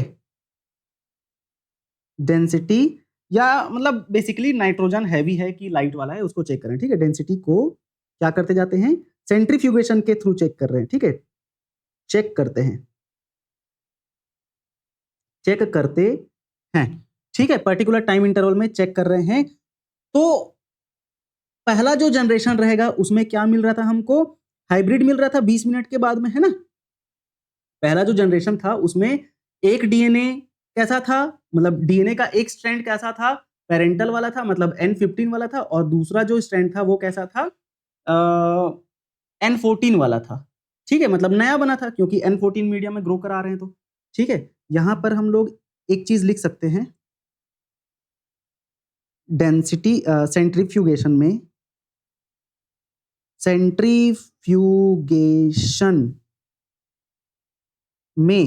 CSCl, सीजियम क्लोराइड, ठीक है, सेंट्रीफ्यूगेशन में सीजियम क्लोराइड का सॉल्यूशन यूज कर रहे थे, किसका solution, caesium chloride, CESIUM, caesium chloride का सॉल्यूशन यूज करते हैं, का सॉल्यूशन यूज करते हैं, ठीक है, सीजियम क्लोराइड का सॉल्यूशन यूज करते हैं।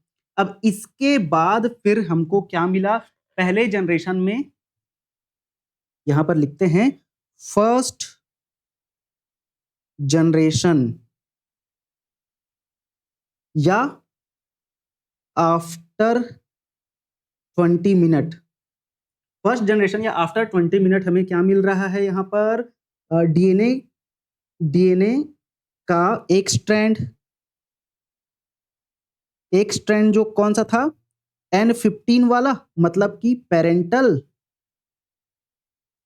ठीक है, एंड एक स्ट्रैंड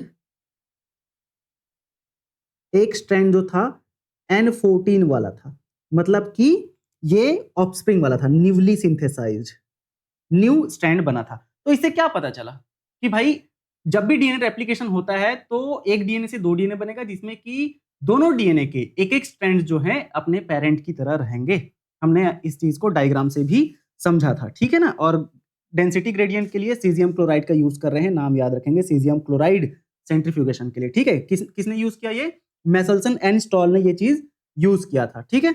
नाउ डीएनए जो कि कल्चर से मतलब एक जनरेशन के बाद जो एक्सट्रैक्ट किया गया डीएनए था उसमें N15 और N14 दोनों था उस मीडियम में, ठीक है। ये 20 मिनट के बाद हमने देखा था। उसके बाद फिर 20 मिनट बाद देखेंगे ना, अभी ये चीज तो हम लोग लिख लिए। फिर सेकंड जनरेशन या आफ्टर 40 मिनट, ठीक है, 40 मिनट, या इसको 20 मिनट भी लिख सकते हैं, क्योंकि पहला जनरेशन 20 मिनट, फिर दूसरा जनरेशन फिर 20 मिनट, है ना। तो ओवरऑल देखेंगे तो आफ्टर 40 मिनट, लेकिन फर्स्ट जनरेशन के बाद सेकंड जनरेशन वो 20 मिनट रहेगा, ठीक है। तो सेकंड जनरेशन आफ्टर 40 मिनट अगर देख रहे हैं तो हमें क्या मिला पता है, इसमें हमें क्या मिल रहा है, दो हमें न्यूली मतलब 2 डीएनए से 4 डीएनए मिल रहा है, और उन चारों डीएनए में 2 डीएनए ऐसे रहेंगे जो सिर्फ लाइट वाले रहेंगे, है ना, और 2 डीएनए ऐसे रहेंगे जो हाइब्रिड रहेंगे। फर्स्ट जनरेशन में तो हमें हाइब्रिड मिल रहा है, ठीक है, फर्स्ट जनरेशन में हमें क्या मिल रहा है, हाइब्रिड मिल रहा है। यहां पर मैं लिखता हूं, यहां पर लिखूंगा फर्स्ट जनरेशन ओनली हाइब्रिड, ठीक है, मतलब मिक्सचर मिल रहा है हमें, क्या, N15 प्लस N14 दोनों का कॉम्बिनेशन मिल रहा है। लेकिन इसके बाद जब हम सेकंड जनरेशन में जाते हैं, सेकंड जनरेशन क्या मिलेगा हमें, हाइब्रिड भी मिलेगा, ठीक है, hybrid and heavy, sorry light, hybrid and light, मतलब कि यहां पर N14 N15 ये भी मिला, और यहां पर N14 ये भी मिल रहा है ना। मतलब अगर हम डायग्राम यहां पर बनाना चाहे, इसको क्लियरली लिखते हैं, N14 N14, ठीक है। तो डायग्राम अगर बनाना चाहे तो हम लोग कैसे बनाए थे, ठीक है, 15 हैवी वाले के लिए रेड कलर यूज किए थे, ठीक है। तो यहां पर ये रेड कलर हो गया, ठीक, येलो रेड कलर, और यहां पर ग्रीन ग्रीन वाला यूज किए थे हम लोग, है ना। तो ग्रीन ग्रीन के लिए ये यूज करते हैं, ये रहा, ये रहा, ऐसे। और यहां पर तो ये सिर्फ 14 वाला रहेगा, तो ऐसे, है ना, ऐसे, अरे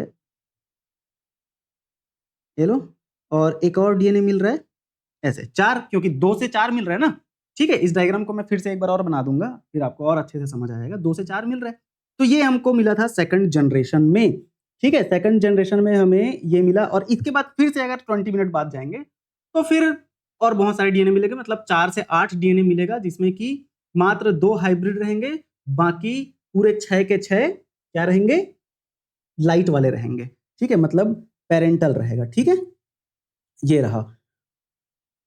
तो ये जो मॉडल है सेमी कंजर्वेटिव मॉडल जो मेसल्सन एंड स्टॉल के द्वारा दिया गया, ये प्रूफ करता है कि डीएनए का जो रेप्लिकेशन है वो सेमी कंजर्वेटिव तरीके से होता है। मतलब कि एक डीएनए से जब दो डीएनए बनता है तो उन दोनों डीएनए का एक एक स्ट्रैंड किसका होता है, पेरेंट का होता है, और एक एक स्ट्रैंड नया बना हुआ होता है। ठीक है, जैसे यहाँ पर मैं अपने से और अलग से डायग्राम बना के आपको समझा रहा हूँ, क्योंकि ये थोड़ा सा ना कॉन्सेप्चुअल है, समझ में नहीं आता है। इसीलिए सबसे पहले उन्होंने क्या करा था, हमारे भाई साहब ने मेसल्सन एंड स्टॉल ने जो इकोलाई था जिसका नाइट्रोजन कैसा था, जिसमें डीएनए में जो भी नाइट्रोजन थे वो नॉर्मल वाले थे, मतलब N14, उनको N15 मीडियम में पहले ग्रो कराया। ठीक है, तो जब N15 मीडियम में ग्रो कराए गए तो बहुत सारे जनरेशन के बाद हर एक इकोलाई का डीएनए N15 वाला हो गया था, क्योंकि मीडियम में सिर्फ N15 था।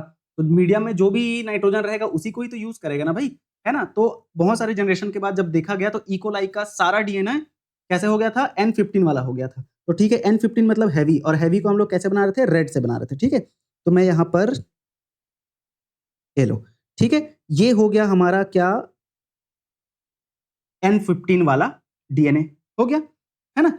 अब इस N15 वाले डीएनए को जब हम सेंट्रीफ्यूज करके देख रहे हैं तो ये कैसे दिख रहा है पता है, सेंट्रीफ्यूज करके देखेंगे तो ये क्यूब में कहीं नीचे दिखेगा हमको। कहाँ दिखेगा, ये N15 वाला डीएनए नीचे दिख रहा है, हैवी है क्योंकि ये, है ना, हैवी है,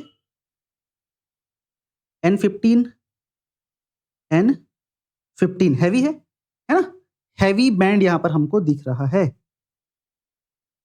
हैवी बैंड। N15 दो बार लिख देते हैं क्योंकि दो स्ट्रैंड है, दोनों स्ट्रैंड N15 वाला है। ठीक है, दो बार लिख दिया मैं, है ना। अब जब अगला जनरेशन जब आता है, मतलब पूरा डीएनए N15 वाला हो गया, अब इसको जब बाहर निकाल के ग्रो कराएंगे किसमें, नॉर्मल मीडियम में। ठीक है, अभी तो हम लोग ग्रो कराए हैं इसको किसमें, caesium sorry NH4Cl ammonium chloride वाले मीडियम में ग्रो कराया, और उसका जो नाइट्रोजन है वो N15 वाला है, हैवी नाइट्रोजन है। ठीक है, तो इसको हम लोग लिखेंगे ग्रोन इन N15 मीडियम। ठीक है, ग्रोन इन N15 मीडियम मतलब कि NH4Cl, और ये NH4Cl का N जो है 15 वाला है। ठीक, ये रहा। लेकिन अब बाहर निकाल दिए, बाहर निकाल के नॉर्मल मीडियम में अब ग्रो कराना है हमको। ठीक है, बाहर निकालेंगे और नॉर्मल मीडियम में ग्रो कराएंगे। तो नॉर्मल मीडियम मतलब क्या, N14 वाला मीडियम। तो नॉर्मल मीडियम में जब ग्रो कराएंगे इसको तो ये दोनों स्ट्रैंड पहले अलग हो जाएंगे। ये डीएनए के जो दोनों स्ट्रैंड है ना, ये अलग होंगे, ऐसे एक इधर जाएगा और एक इधर जाएगा। ठीक है, और अलग होने के बाद दो डीएनए बनाएगा, है ना। एक डीएनए से दो डीएनए बन रहा है तो एक हैवी वाला रहेगा, एक हैवी वाला। अब इसमें नया चेन जो जुड़ेगा वो कैसा रहेगा, नया स्ट्रैंड जुड़ेगा वो लाइट वाला रहेगा, क्योंकि हम लोग लाइट मीडियम में अब ग्रो करा रहे हैं इसको, है ना, N14 मीडियम में ग्रो करा रहे हैं।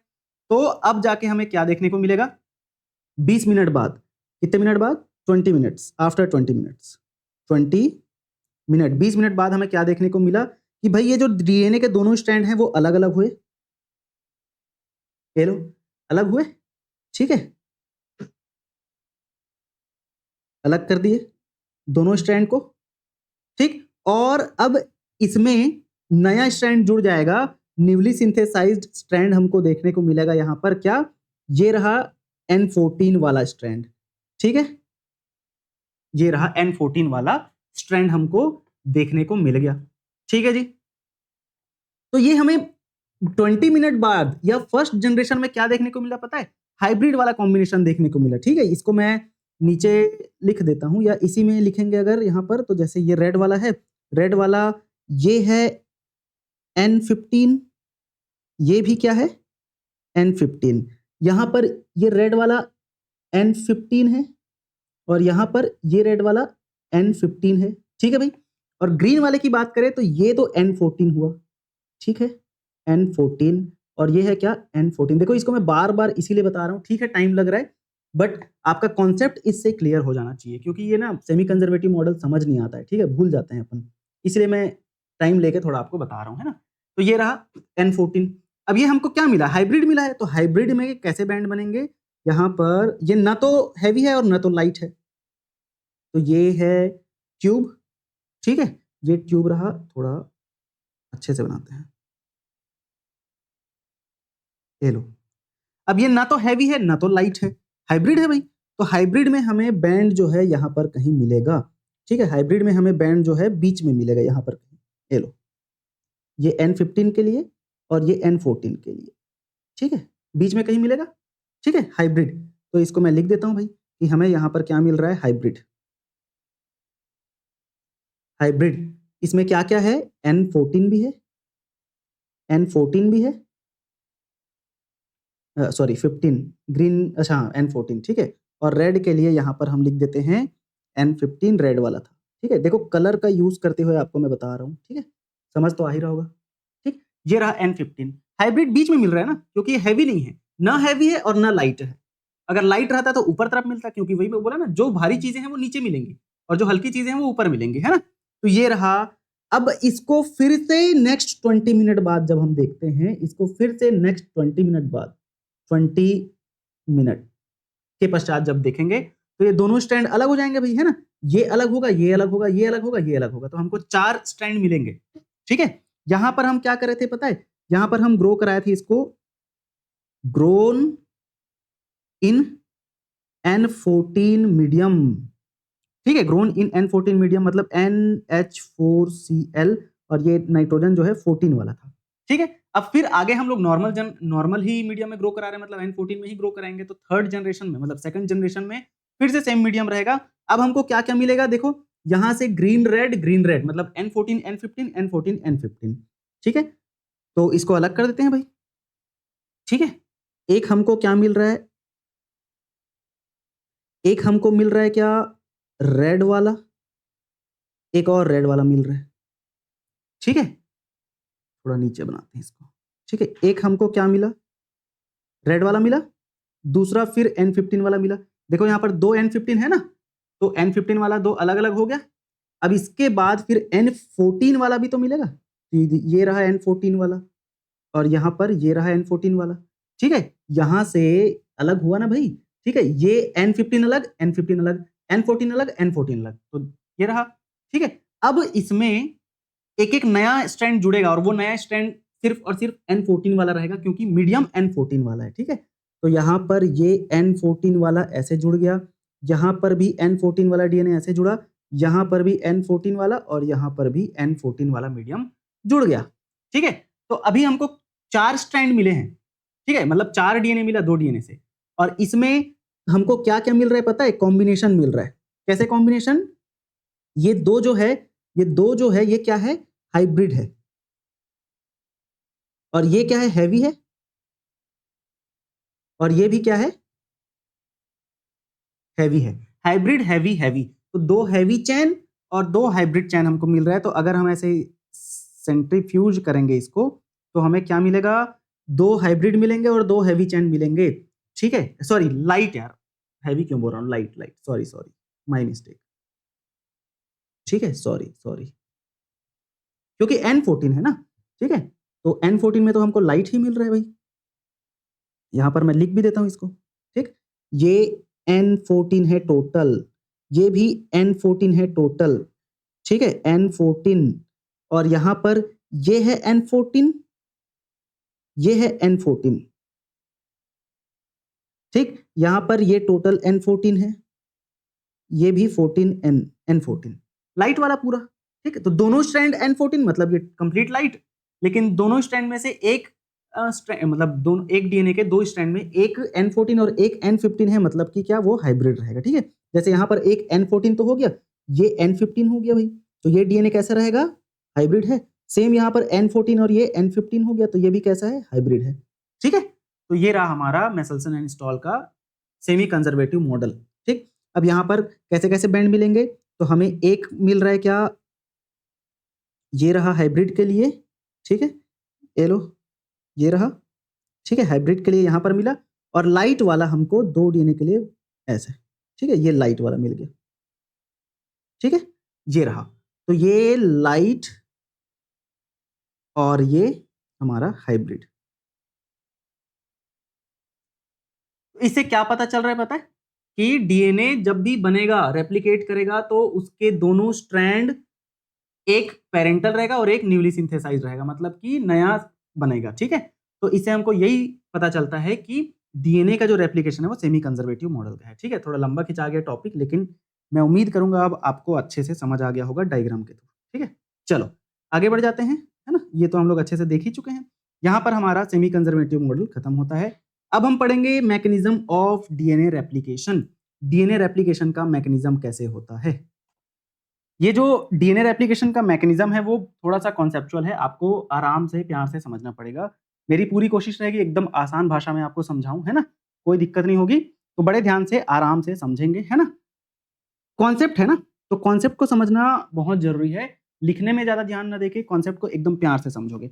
ये जो डीएनए रेप्लिकेशन का जो प्रोसेस है, वो कुछ स्टेप्स में होता है, ठीक है? 3-4 स्टेप्स होते हैं, उन स्टेप्स को हम लोग समझेंगे। जैसे सबसे पहला आता है अनज़िपिंग या अनवाइंडिंग।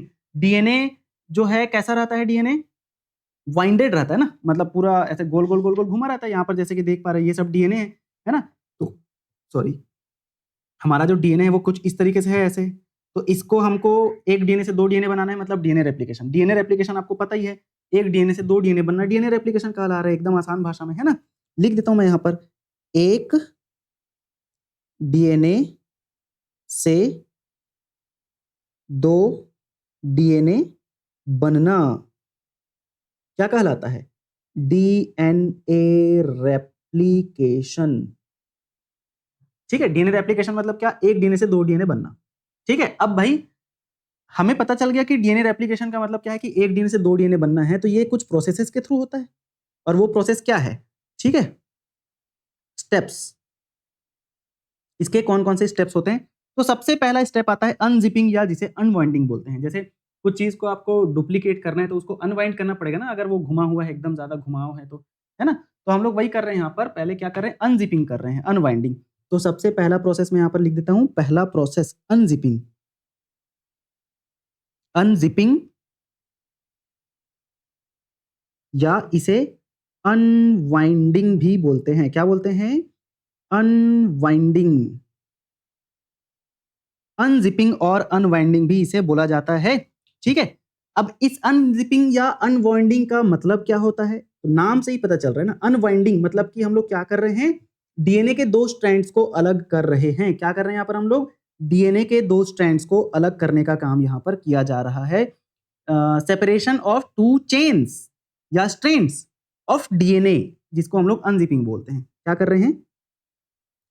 डीएनए के 2 चेन को क्या कर रहे हैं? अलग कर रहे हैं। अलग करना ही क्या कहलाता है? अनजिपिंग या अनवाइंडिंग कहलाता है। और ये कैसे होता है? हाइड्रोजन बॉन्ड के ब्रेकिंग से होता है। यहां पर होता क्या है पता है इस प्रोसेस में? हाइड्रोजन बॉन्ड को ब्रेक करके किया जाता है ये। ठीक है? क्योंकि हमको पता है डीएनए ऐसे-ऐसे है। ठीक है? इनके बीच में क्या है? ये 2 स्ट्रैंड हुए, इनके बीच में हाइड्रोजन बॉन्ड्स ऐसे-ऐसे हैं। तो इन सभी हाइड्रोजन बॉन्ड को जब तक तोड़ेंगे नहीं तब तक ये दोनों स्ट्रैंड अलग कैसे होंगे? तो हाइड्रोजन बॉन्ड को ब्रेक किया जाता है। हाइड्रोजन बॉन्ड का ब्रेक होता है, यहाँ पर तोड़ा जाता है। और ये जो अनजिपिंग का प्रोसेस है, वो हर एक स्पीशीज में अलग-अलग पॉइंट से होता है, जिसको हम लोग इनिशिएशन पॉइंट बोलते हैं या ओरिजिन ऑफ रेप्लिकेशन बोलते हैं। कहाँ से होता है? Start at origin, origin of replication, origin of replication या इसे इनिशिएशन पॉइंट भी बोलते हैं। इनिशिएशन, इनिशिएशन पॉइंट भी कहा जाता है। तो इनिशिएशन पॉइंट या ओरिजिन ऑफ रेप्लिकेशन से स्टार्ट होता है ये कौन सा काम? अनजिपिंग या अनवाइंडिंग का प्रोसेस। ठीक है? और प्रोकैरियोट में सिर्फ एक ही ओरिजिन ऑफ रेप्लिकेशन होता है, बट यूकैरियोट में ये जो ओरिजिन ऑफ रेप्लिकेशन है वो बहुत से होते हैं। मेनी ओरिजिन, मतलब ओरी बोलते हैं इसको, शॉर्टकट में ओआरआई भी बोलते हैं, है ना? या ओरिजिन ऑफ रेप्लिकेशन भी बोलते हैं। तो जैसे कि भाई मैं यहाँ पर ऐसे डीएनए बना दिया, ठीक है? ठीक है? इसको अलग करना है। तो जैसे प्रोकैरियोट का डीएनए तो ऐसे डबल वो होता है ऐसे-ऐसे, है ना? ये प्रोकैरियोट का मतलब डबल मतलब कि सर्कुलर होता है। तो इसमें सिर्फ एक पॉइंट से ये अलग होंगे। ठीक है? इसमें सिर्फ एक पॉइंट से खुलेंगे, लेकिन यूकैरियोट में क्या होता है? यहाँ से भी अलग हो सकते हैं, यहाँ से भी अलग हो सकते हैं, मतलब मल्टीपल जगह से ये अलग हो सकते हैं यूकैरियोट में। बट प्रोकैरियोट में सिर्फ एक ही ओरिजिन ऑफ रेप्लिकेशन होता है। तो यहाँ पर मैं लिख देता हूँ प्रोकैरियोट। ठीक है? प्रोकैरियोट में ओनली 1 ओआरआई, प्रोकैरियोट में ओनली 1 ओआरआई। ठीक है, ओरिजिन ऑफ रेप्लिकेशन या ORI। लेकिन यूकैरियोट में मल्टीपल ORI, यूकैरियोट में मल्टीपल ओरिजिन ऑफ रेप्लिकेशन होता है, या बहुत सारे जगह से अनवाइंडिंग या खुलने का काम हो सकता है। डीएनए का खुलना, डीएनए बेसिकली डबल स्ट्रैंडेड है और वो घुमा हुआ है, तो उसको ओपन करना, दोनों स्ट्रैंड को अलग करना, ओपन करना ही क्या कहला रहा है? अनजिपिंग कहला रहा है। ठीक है, तो याद रखना यूकैरियोट में अनजिपिंग जो है बहुत सारे पॉइंट से साइमल्टेनियसली या लगातार हो सकता है। ठीक है, ओरिजिन के प्लेस पर एक एंजाइम रिस्पॉन्सिबल होता है अनजिपिंग के लिए या हाइड्रोजन बॉन्ड को ब्रेक करने के लिए, जिसको हेलिकेज बोलते हैं। ठीक है, एंजाइम का क्या नाम है? Enzyme helicase. ये जो हेलिकेज एंजाइम है ये क्या करता है? हाइड्रोजन बॉन्ड को ब्रेक करता है। हाइड्रोजन बॉन्ड को ब्रेक करने का काम, हाइड्रोजन बॉन्ड ब्रेक करने का काम कौन कर रहा है? हेलिकेज एंजाइम करता है। मतलब कि हेलिकेज एंजाइम डीएनए के दोनों स्ट्रैंड्स को अलग करने का काम करता है। और अलग कैसे होगा? हाइड्रोजन बॉन्ड टूटेंगे तभी तो अलग होगा। ठीक है, और इस प्रोसेस में एक कोफैक्टर काम करता है जिसको मैग्नीशियम आयन बोलते हैं। ठीक है, कोफैक्टर मैग्नीशियम आयन अनजिपिंग में हेल्प करता है, याद रखेंगे। ठीक है, यहां पर मैं लिख देता हूं अनजिपिंग, अनजिपिंग या अनवाइंडिंग में मैग्नीशियम Mg2+, Mg2+ जो है कोफैक्टर की तरह काम करता है। ठीक है, Mg2+ जो है कोफैक्टर की तरह काम करता है। ठीक, अच्छा अब भाई डीएनए को ओपन करने का काम किसने करा? डीएनए के दोनों स्ट्रैंड्स को ओपन करने का काम किसने करा? हमारा जो एंजाइम है हेलिकेज, उसने। अब ओपन हो गया, अब वो फिर से तो जुड़ सकता है ना, तो उसको फिर से ना जुड़ने के लिए एक एंजाइम होता है या एक प्रोटीन होता है, सिंगल स्ट्रैंडेड बाइंडिंग प्रोटीन होता है, जो कि क्या करता है? दोनों स्ट्रैंड्स को अलग करने का काम करता है, मतलब कि हाइड्रोजन बॉन्ड को बनने नहीं देता। ठीक है, तो यहां पर मैं लिखता हूं SSB। ठीक है, SSB ये क्या है पता है? Single stranded binding protein, single stranded binding protein. ठीक है, ये करता क्या है पता है? ये हाइड्रोजन बॉन्ड को रीफॉर्म, रीफॉर्म मतलब क्या? फिर से बनने नहीं देता।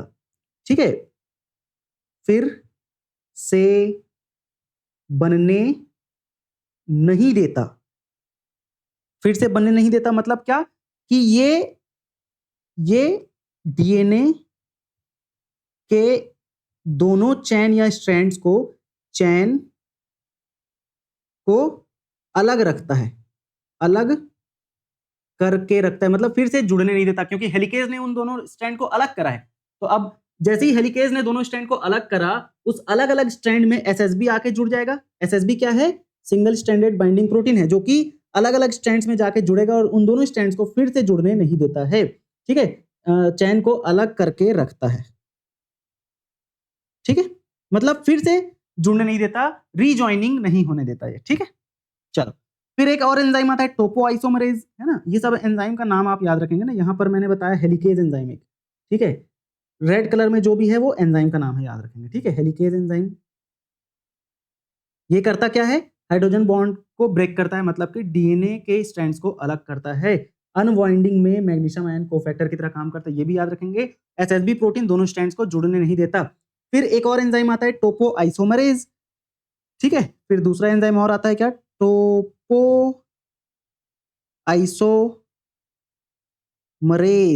ठीक है, कौन सा एंजाइम आया? टोपोआइसोमरेज। ये जो टोपोआइसोमरेज है ये क्या करता है पता है भाई? देखो ध्यान से समझना ना, यहां पर मैं समझाने की कोशिश कर रहा हूं आपको। जैसे कि डीएनए इस तरीके से है, ऐसे है डीएनए। ठीक है, अब हेलिकेज क्या करेगा पता है? यहां से हेलिकेज ओपन करते जाएगा, तो ओपन करेगा तो ये कुछ इस तरीके से खुल जाएगा, ऐसे खुला, सामने बड़ा बबल बन गया। अब जैसे ही इसको हम खोलेंगे, इधर से हेलिकेज इसको खोलते जा रहा है, यहां पर हेलिकेज एंजाइम है जो उसको आगे खोलते जा रहा है। तो खोलेगा तो इधर के जो बबल्स हैं वो छोटे हो जाएंगे, है ना, कुछ इस तरीके से हो जाएंगे, ऐसे हो जाएंगे ना भाई। ठीक है, आप इमेजिन भी कर पा रहे होगे, रस्सी को जब हम ऐसे खींचते हैं, जैसे ऐसे मुड़ा हुआ जो रस्सी रहेगा उसको खींचोगे एक तरफ से, दोनों रस्सी को, दो रस्सी आपस में ऐसे गोल गोल घुमे हुए हैं, है ना? जैसे लड़कियों की बात करें तो चोटी बनता है ना, अब कैसे बनता है ये तो मुझे आइडिया नहीं है मैंने कभी नहीं बनाया, ठीक है, किसी का चोटी। तो वही है कि 2 रस्सी जब आपस में ऐसे घुमे-घुमे हैं, उसको आप ऐसे एक छोर से दोनों रस्सी को ऐसे खींचोगे तो पीछे तरफ क्या बढ़ते जाएगा? टेंशन बढ़ते जाता है ना? तनाव बढ़ते जाएगा, एकदम ज़्यादा ही वो ऐसे-ऐसे घूम जाएगा। तो इस तनाव को रिलीज़ करने के लिए, टेंशन को हटाने के लिए टोपोआइसोमरेज़ नाम का एंजाइम या एक मतलब इसी को ही प्रोकैरियोट में गायरेज़ बोलते हैं। तो ये जो टोपोआइसोमरेज़ या गायरेज़ नाम का एंजाइम क्या करता है? तनाव को कम करने का काम करता है, ठीक है? टोपोआइसोमरेज़। टोपोआइसोमरेज़ कौन? टोपोआइसोमरेज़ नाम का एंजाइम क्या करता है? तनाव को कम करता है। क्या करता है ये? तनाव को कम करता है और इसी को ही डीएनए गायरेज़ भी बोलते हैं प्रोकैरियोट में। और डीएनए गायरेज़ इन प्रोकैरियोट, मतलब कि टोपोआइसोमरेज़ यूकेरियोट में बोलते हैं और डीएनए गायरेज़ किसको बोलते हैं? किसमें बोलते हैं? प्रोकैरियोट, क्या बोल रहा हूँ मैं? टोपोआइसोमरेज़ यूकेरियोट में और डीएनए गायरेज़ प्रोकैरियोट में। सेम एंजाइम है, लेकिन नाम अलग-अलग है, ठीक है? तो याद रखेंगे। ये क्या करता है? टेंशन को रिलीज़ करता है सुपर कॉइलिंग की वजह से। मतलब हेलिकेज़ इधर से ओपन करते जाएगा तो यहाँ पर टेंशन बढ़ते जाएगा ये। इसको रिलीज़ करने का काम करता है कौन? डीएनए गायरेज़, ठीक है? तो ये यहाँ पर हम लिख देते हैं, ये डीएनए में टेंशन या तनाव को कम करने का काम करता है, कम करता है, ठीक है? इतनी बात आप टोपोआइसोमरेज़ के लिए याद रखेंगे, ठीक है? टोपोआइसोमरेज़ या डीएनए गायरेज़, ये रहा टोपोआइसोमरेज़ या डीएनए गायरेज़, है ना? ये एंजाइम का काम आपको याद रखना ही पड़ेगा, ठीक? अब आगे बढ़ते हैं। देखो थोड़ा-सा कचड़ा तो लग रहा है, पर कोशिश करना आप समझने की, है ना? मैं डायग्राम के थ्रू समझाया हूँ आपको। चलो अब आता है, एक नोट के तौर पर आप याद रखेंगे, है ना? कि यहाँ पर मैं लिखता हूँ नोट। क्या याद रखना है आपको कि डीएनए रेप्लिकेशन का जो प्रोसेस है, कुछ मिनट का हो सकता है अगर प्रोकैरियोट की बात करें, और यूकेरियोट की बात करें तो कुछ आवर्स तक, कुछ घंटों तक भी लग सकता है यूकेरियोट में, ठीक है? तो यहाँ पर मैं लिख देता हूँ डीएनए रेप्लिकेशन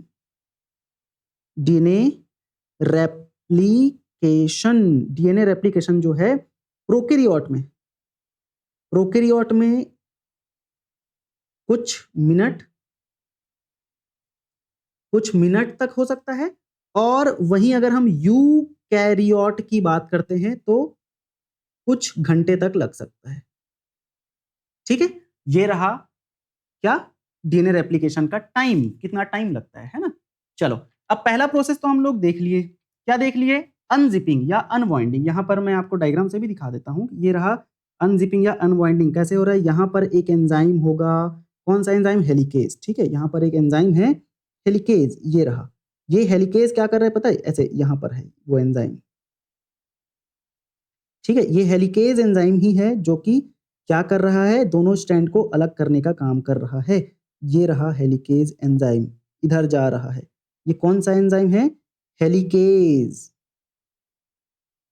ठीक है? और इधर जो कॉइलिंग है ना? इस साइड में जो कॉइलिंग है, इसको मतलब जो टेंशन बढ़ रहा है, इसको कम करने का काम टोपोआइसोमरेज़ कर रहे हैं, ठीक है? आज के बाद आप डीएनए रेप्लिकेशन का प्रोसेस कभी नहीं भूलोगे अगर इसको ध्यान से आप देख रहे हो तो। ठीक है? अब आता है फॉर्मेशन ऑफ न्यू चेन, ठीक है? यहाँ तक तो हमने देख लिया भाई, ठीक है? तो अब इसके बाद हम लोग क्या देखेंगे? Formation of new chain. हमारे पास पेजेज़ कितने हैं ये मैं देख लेता हूँ, उस हिसाब से यहाँ पर लिखेंगे। 1, 2, 3, 4, 5, 6, 7, 8, 9, 10, 11, 12 बहुत सारा पेज है, आराम से लिखाएगा, ठीक है? क्योंकि पेज कम रहेगा तो डायग्राम थोड़ा कम बनाएँगे, ठीक है? लेकिन हमारे पास ऑलरेडी डायग्राम है। तो यहाँ तक हमने जो भी पढ़ा है, उसको मैं एक डायग्राम के थ्रू आपको बता दे रहा हूँ। टाइम आज के लेक्चर में डेफ़िनिटली ज़्यादा लग रहा है। अभी मान के चलो आधा घंटा और लगेगा, ठीक है? तो लेकिन आपको समझ आना बहुत ज़रूरी है ना? तो यहाँ पर मैं एक डायग्राम बना रहा हूँ डीएनए का, ठीक है? डीएनए पहले कैसा था? डीएनए पहले कुछ इस तरीके से रहेगा, ठीक है जी? ये दोनों स्ट्रैंड्स इसके जुड़े हुए हैं। अब हमको डीएनए रेप्लिकेशन करना है तो इसके लिए क्या करना पड़ेगा? डीएनए को पहले क्या करना पड़ेगा? खोलना पड़ेगा। तो यहाँ पर एक एंजाइम आएगा क्या? हेलिकेज़, ठीक? हेलिकेज़ एंजाइम, ठीक है? कौन-सा एंजाइम आ रहा है यहाँ पर? हेलिकेज़ एंजाइम आ रहा है, जो क्या करेगा? हेलिकेज एंजाइम क्या करेगा, डीएनए के दोनों स्ट्रैंड्स को ओपन करेगा। कहां से? ओरिजिन ऑफ रेप्लिकेशन से। तो हेलिकेज एंजाइम पहले डीएनए को में ढूंढेगा कि कहां पर वो सीक्वेंस है ओरिजिन ऑफ रेप्लिकेशन वाला, जहां से मैं इसको ओपन कर सकता हूं। फिर जैसे ही उसको ओरिजिन ऑफ रेप्लिकेशन मिल जाएगा तो वहां से वो डीएनए को खोलने की कोशिश करेगा। तो ठीक है, मैं इस डीएनए को आधा ओपन कर देता हूं भाई। ठीक है, ये कुछ इस तरीके से 2 बार में बनाया क्या? चलो, इस तरीके से ये डीएनए है। ये लो, यहाँ से ये ओपन करेगा। अभी तो ये टेंशन अभी बढ़ानी है। ये लो, ठीक है, यहाँ से ये हेलिकेज एंजाइम इधर जाएगा। ठीक है, हेलिकेज को मैं इस कलर से बना दिया हूँ। ये रहा हेलिकेज। अब हेलिकेज एंजाइम यहाँ से इसको क्या कर रहा है, ओपन करने की कोशिश कर रहा है। ठीक है, फिर आगे अब ये हेलिकेज एंजाइम इसको क्या करेगा, और ज़्यादा ओपन कर देगा। ठीक है, क्या कर रहा है, और ज़्यादा ओपन कर रहा है, तो ये डीएनए का जो इधर साइड का एरिया है उसमें टेंशन बढ़ जाएगा, क्योंकि हेलिकेज एंजाइम डीएनए को ज़्यादा ओपन कर चुका है अब। तो टेंशन बढ़ गया है। ये लो, ठीक है, टेंशन बढ़ गया है। तो यहाँ पर हेलिकेज एंजाइम इसको ओपन करते जा रहा है। ये रहा, आगे ओपन करते जा रहा है। और इधर साइड जो टेंशन बढ़ रहा है ना, ये जो टेंशन बढ़ रहा है, ये जो टेंशन बढ़ रहा है, इसको कौन रिलीज कर रहा है? टोपोआइसोमरेज नाम का एंजाइम। ठीक है, यहां पर एक एंजाइम आएगा टोपोआइसोमरेज। टोपोआइसोमरेज की बात करते हैं अगर हम, ये यूकेरियोट में। ठीक है, टोपोआइसोमरेज। लेकिन प्रोकैरियोट की अगर हम बात करेंगे तो वो कौन होगा? प्रोकैरियोट की अगर हम बात करते हैं तो वो कौन होता है? डीएनए गाइरेस। ठीक है, तो टोपोआइसोमरेज क्या कर रहा है, इधर टेंशन को रिलीज करने का काम कर रहा है। ठीक है, टेंशन रिलीज करने का काम कर रहा है। Tension release. ठीक है जी, टेंशन रिलीज करने का काम कौन कर रहा है? टोपोआइसोमरेज। अच्छा, अब इधर साइड ये जो डीएनए ओपन होते जा रहा है, ये फिर से ना जुड़े, फिर से भाई यहां पर हाइड्रोजन बॉन्ड्स है, इसको तोड़ने का काम ही तो कर रहा है कौन? हमारा हेलिकेज एंजाइम। याद रखना, हेलिकेज डीएनए के दोनों स्ट्रैंड्स को अलग करता है। तो ये हेलिकेज है जो कि दोनों स्ट्रैंड्स को अलग कैसे कर रहा है? इनके बीच में जो हाइड्रोजन बॉन्ड्स है ना, इसको तोड़कर। अब भाई यहां पर ये स्ट्रैंड और ये स्ट्रैंड दोनों फिर से ऐसे जुड़ सकते हैं, है ना? फिर से ऐसे आके फिर से ऐसे जुड़ सकते हैं। तो इसको ना जुड़े करके एक और एंजाइम आता है या प्रोटीन, जिसको बोलते हैं एसएसबी प्रोटीन। ठीक है, ये रहा एसएसबी प्रोटीन। ये क्या करता है पता है? दोनों स्ट्रैंड्स को अलग अलग करके रखता है, पकड़ के रखता है कि ये रीजॉइनिंग ना करे। ठीक है, एसएसबी प्रोटीन ऐसे। ठीक, कौन आ रहा है यहाँ पर? एसएसबी। ठीक है, कौन आ रहा है? SSB, single stranded binding protein. ठीक है, एसएसबी। ठीक, तो ये डायग्राम आपको याद रखना है, सिंगल स्ट्रैंडेड बाइंडिंग प्रोटीन जो कि डीएनए के दोनों स्ट्रैंड्स को अलग करके रख रहा है। अब यहां तक तो हो गया अनवाइंडिंग। पहला प्रोसेस हमने देखा क्या? अनवाइंडिंग। दूसरा प्रोसेस, इसको मैं बॉक्स में फिल कर देता हूं, बॉक्स में भर देता हूं, ताकि हमको पता रहे कि ये मेन हेडिंग है। ठीक है, दूसरा प्रोसेस हमारा आता है क्या? Formation of new chain. अब भाई स्ट्रैंड तो ओपन हो गए, है ना? इस साइड ये जो स्ट्रैंड है ये ओपन हो गया, ये भी ओपन हो गया। अब इसी ओपनड वाले स्ट्रैंड में नए चेन ऐसे जुड़ेंगे, इधर भी नया चेन जुड़ेगा। एक स्ट्रैंड हमें पता है, एक स्ट्रैंड पेरेंटल होता है, पेरेंट का होता है, और दूसरा स्ट्रैंड जो बनेगा वो नया रहेगा। तो ये नया स्ट्रैंड हम लोग अब यहाँ पर बनाएंगे। ठीक है, नया स्ट्रैंड यहाँ पर बनाएंगे। तो इस डायग्राम को हम लोग थोड़ी देर बाद समझेंगे। ठीक है, ये तो हम लोग समझ ही चुके हैं। अच्छा, ये भी नहीं समझे हैं अभी, क्योंकि अभी यहाँ पर मैं लिख देता हूँ फॉर्मेशन ऑफ न्यू चेन, दूसरा प्रोसेस यहां पर लिखाएगा। ठीक है, दूसरा फॉर्मेशन ऑफ न्यू चेन। पुराने चेन तो अलग हो गए, अब इसी पुराने चेन के आधार पर नए चेन का फॉर्मेशन होना है। ठीक है, फॉर्मेशन ऑफ न्यू चेन, यहां पर अब दूसरा प्रोसेस आ गया, फॉर्मेशन ऑफ न्यू चेन। इस प्रोसेस में क्या होता है, यहां से लिखते जाते हैं, ध्यान से समझेंगे, है ना? अब नए नए चैन का सिंथेसिस करना है तो एक स्पेशल टाइप ऑफ आरएनए को हमको जोड़ने की जरूरत होती है। ठीक है, जिसको हम लोग आरएनए प्राइमर बोलते हैं। और इस आरएनए प्राइमर का जो फॉर्मेशन है किसके द्वारा होता है? आरएनए प्राइमेज नाम के एंजाइम से होता है।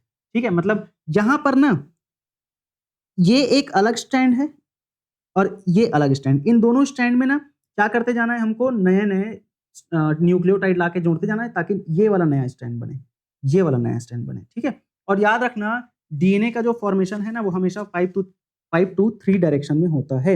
यहां पर मैं लिख देता हूं उस बात को कि डीएनए का फॉर्मेशन या नए चैन का फॉर्मेशन हमेशा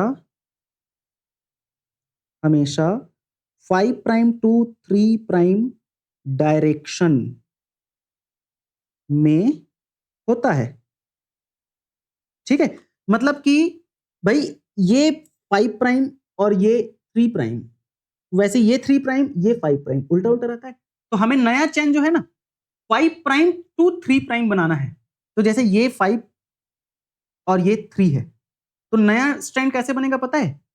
यहां पर ये 5 प्राइम और यहां पर 3 प्राइम आना चाहिए, तभी तो इस डायरेक्शन से इस डायरेक्शन में बनेगा नया स्ट्रैंड। हमने बोला कि नया स्ट्रैंड जो है, नया चेन जो है हमेशा 5 टू 3 के डायरेक्शन में बनेगा। तो उसका जो पेरेंटल वाला रहेगा वो 3 टू 5 रहेगा, है ना? जैसे यहां पर 3 है तो यहां पर 5 जुड़ेगा, यहां पर 5 है तो यहां पर 3, ऐसा रहेगा। तो नया स्ट्रैंड हमेशा 5 से 3 डायरेक्शन में रहेगा। नए स्ट्रैंड के डायरेक्शन को देखना है हमें 5 से 3 डायरेक्शन में होना चाहिए। ठीक है, तो यहां पर आगे बढ़ते हैं। बहुत गर्मी है, ठीक है। तो जैसे कि सबसे पहले इस नए स्टैंड को बनाने के लिए ना, स्टार्ट करने के लिए हमें एक OH 2 प्राइम OH सीक्वेंस की जरूरत होती है। ठीक है, तो उस 2 प्राइम OH को जोड़ने के लिए यहाँ पर एक छोटा सा प्राइमर पहले जोड़ा जाता है। ये है प्राइमर, ग्रीन कलर का ये प्राइमर दिख रहा है ना, ये इसमें ये है प्राइमर। ठीक है, इसमें ये है प्राइमर दिख रहा है। ठीक है, ये ग्रीन कलर का प्राइमर जो दिख रहा है ये है। तो पहले तो सबसे पहले इनिशिएट करने के लिए, नए स्टैंड के ज्वाइनिंग के लिए हमें क्या करना पड़ता है? प्राइमर जोड़ना पड़ता है। To start the synthesis new chain या स्पेशल टाइप ऑफ आरएनए की जरूरत होती है, जिसको हम लोग आरएनए प्राइमर बोलते हैं। ठीक है, यहां पर लिखता हूं मैं, नए चैन के सिंथेसिस में न्यू चैन सिंथेसिस, न्यू चैन सिंथेसिस क्या करना है? आरएनए प्राइमर, आरएनए प्राइमर को जोड़ेंगे। ठीक है, आरएनए प्राइमर जुड़ेगा पहले। ठीक है, अब ये जो आरएनए प्राइमर है इसको जोड़ने का काम कौन करता है? By RNA primase. RNA primase नाम का जो एंजाइम है वो नया स्ट्रैंड बनाने के लिए सबसे पहले आरएनए प्राइमर को जोड़ेगा। आरएनए प्राइमर एक बहुत छोटा सा प्राइमर है, सीक्वेंस है, जो डीएनए सिंथेसिस को स्टार्ट करवाने का काम करता है। ठीक है, और यहां पर मैं लिख देता हूं 2OH, 2 प्राइम OH। ठीक है, प्राइम नहीं है वैसे ये, 3 है, सॉरी 3 प्राइम OH है ये। ठीक है, 2 नहीं है, 3 प्राइम OH सीक्वेंस होता है जो कि आरएनए प्राइमर के तौर पर पहले डीएनए में जुड़ेगा। ठीक है, अब ये जो आरएनए फॉर्मेशन का सिंथेसिस है ये तो हमको पता चल गया कि RNA primase, sorry RNA polymerase है ना, आरएनए प्राइमेज नहीं है, आरएनए पॉलीमरेज के द्वारा होता है, पॉलीमरेज के द्वारा होगा आरएनए प्राइमर का सिंथेसिस, या जिसे हम अच्छा प्राइमेज भी बोलते हैं वैसे इस एंजाइम को, प्राइमेज, जो कि प्राइमर बनाता है। ठीक है, नाउ अब ये जो आरएनए प्राइमर का सिंथेसिस है वो 5 टू 3 डायरेक्शन में होगा। ठीक है, किस डायरेक्शन में? 5 prime to 3 prime direction, 5 prime to 3 prime direction में होगा ये आरएनए प्राइमर की सिंथेसिस। ठीक है, now after the formation of new chain, नए चेन के फॉर्मेशन के बाद ये जो आरएनए है इसको रिमूव कर दिया जाता है। जब नया चेन पूरा बन जाएगा, जैसे यहां पर ये नया चेन पूरा बन जाएगा ना, यहां तक पूरा पहुंच जाएगा, इसके बाद इस आरएनए प्राइमर को हटा दिया जाता है, क्योंकि हमको डीएनए बनाना है ना कि आरएनए बनाना है। तो भाई जैसे ही डीएनए का सिंथेसिस पूरा कंप्लीट हो जाएगा, ये जो छोटे छोटे ग्रीन कलर के दिख रहे हैं ना, ये आरएनए प्राइमर है, इनको हटा दिया जाएगा। इसका काम सिर्फ स्टार्ट करवाने का है। एक बार स्टार्ट हो गया उसके बाद फिर कंप्लीट होते तक वो रहेगा जरूर, लेकिन लास्ट में उसको हटा दिया जाएगा, क्योंकि हमको सिर्फ डीएनए चाहिए, ना कि आरएनए उसमें रहना चाहिए, है ना? ठीक, अब न्यू चेन के फॉर्मेशन में न्यूक्लियोटाइड्स को प्राप्त किया जाता है कहां से? न्यूक्लियोप्लाज्म से। ठीक है, यहां पर न्यूक्लियोटाइड को कहां से प्राप्त किया जाता है? न्यूक्लियोप्लाज्म, मतलब केंद्रक के अंदर जो लिक्विड है या द्रव्य है, केंद्रक द्रव्य है, उसी से प्राप्त किया जाता है न्यूक्लियोप्लाज्म। क्यों मतलब न्यूक्लियोटाइड को? क्योंकि भाई डीएनए कहाँ रहता है? न्यूक्लियस, केंद्रक के अंदर, और उस केंद्रक के अंदर जो न्यूक्लियोटाइड रहेंगे उन्हीं को तो यूज करेगा ना नया चेन बनाने के लिए। ठीक है, हमने जैसे सेमी कंजर्वेटिव मॉडल में भी तो देखा था, मीडियम में जो न्यूक्लियोटाइड रहेगा उसी को ही यूज करेगा डीएनए बनाने के लिए। ठीक है, तो यहां पर न्यू चेन सिंथेसिस में न्यूक्लियोटाइड, न्यूक्लियोटाइड कौन सा रहेगा? फ्रॉम न्यूक्लियोप्लाज्म, न्यूक्लियोप्लाज्म, ठीक है, या केंद्रक द्रव्य। केंद्रक द्रव्य का ही न्यूक्लियोटाइड यूज किया जाता है नए चेन के फॉर्मेशन में, न्यू चेन सिंथेसिस के फॉर्मेशन में क्या किया जाता है, केंद्रक के अंदर जो प्रेजेंट केंद्रक द्रव्य में उपस्थित जो न्यूक्लियोटाइड है उन्हीं को ही यूज किया जाता है। और इस न्यूक्लियोप्लाज्म में न्यूक्लियोटाइड जो है ना किस फॉर्म पे रहते हैं पता है, ट्राइफॉस्फेट के फॉर्म पे रहता है। केंद्रक द्रव्य में या न्यूक्लियोप्लाज्म में, केंद्रक द्रव्य में न्यूक्लियोप्लाज्म में जो न्यूक्लियोटाइड्स है, न्यूक्लियोटाइड्स है वो किस फॉर्म पे रहते हैं, ट्राइफॉस्फेट के फॉर्म पे रहते हैं। ट्राइफॉस्फेट, ट्राइफॉस्फेट के फॉर्म, ठीक है, ट्राइफॉस्फेट के रूप में या फॉर्म में रहते हैं।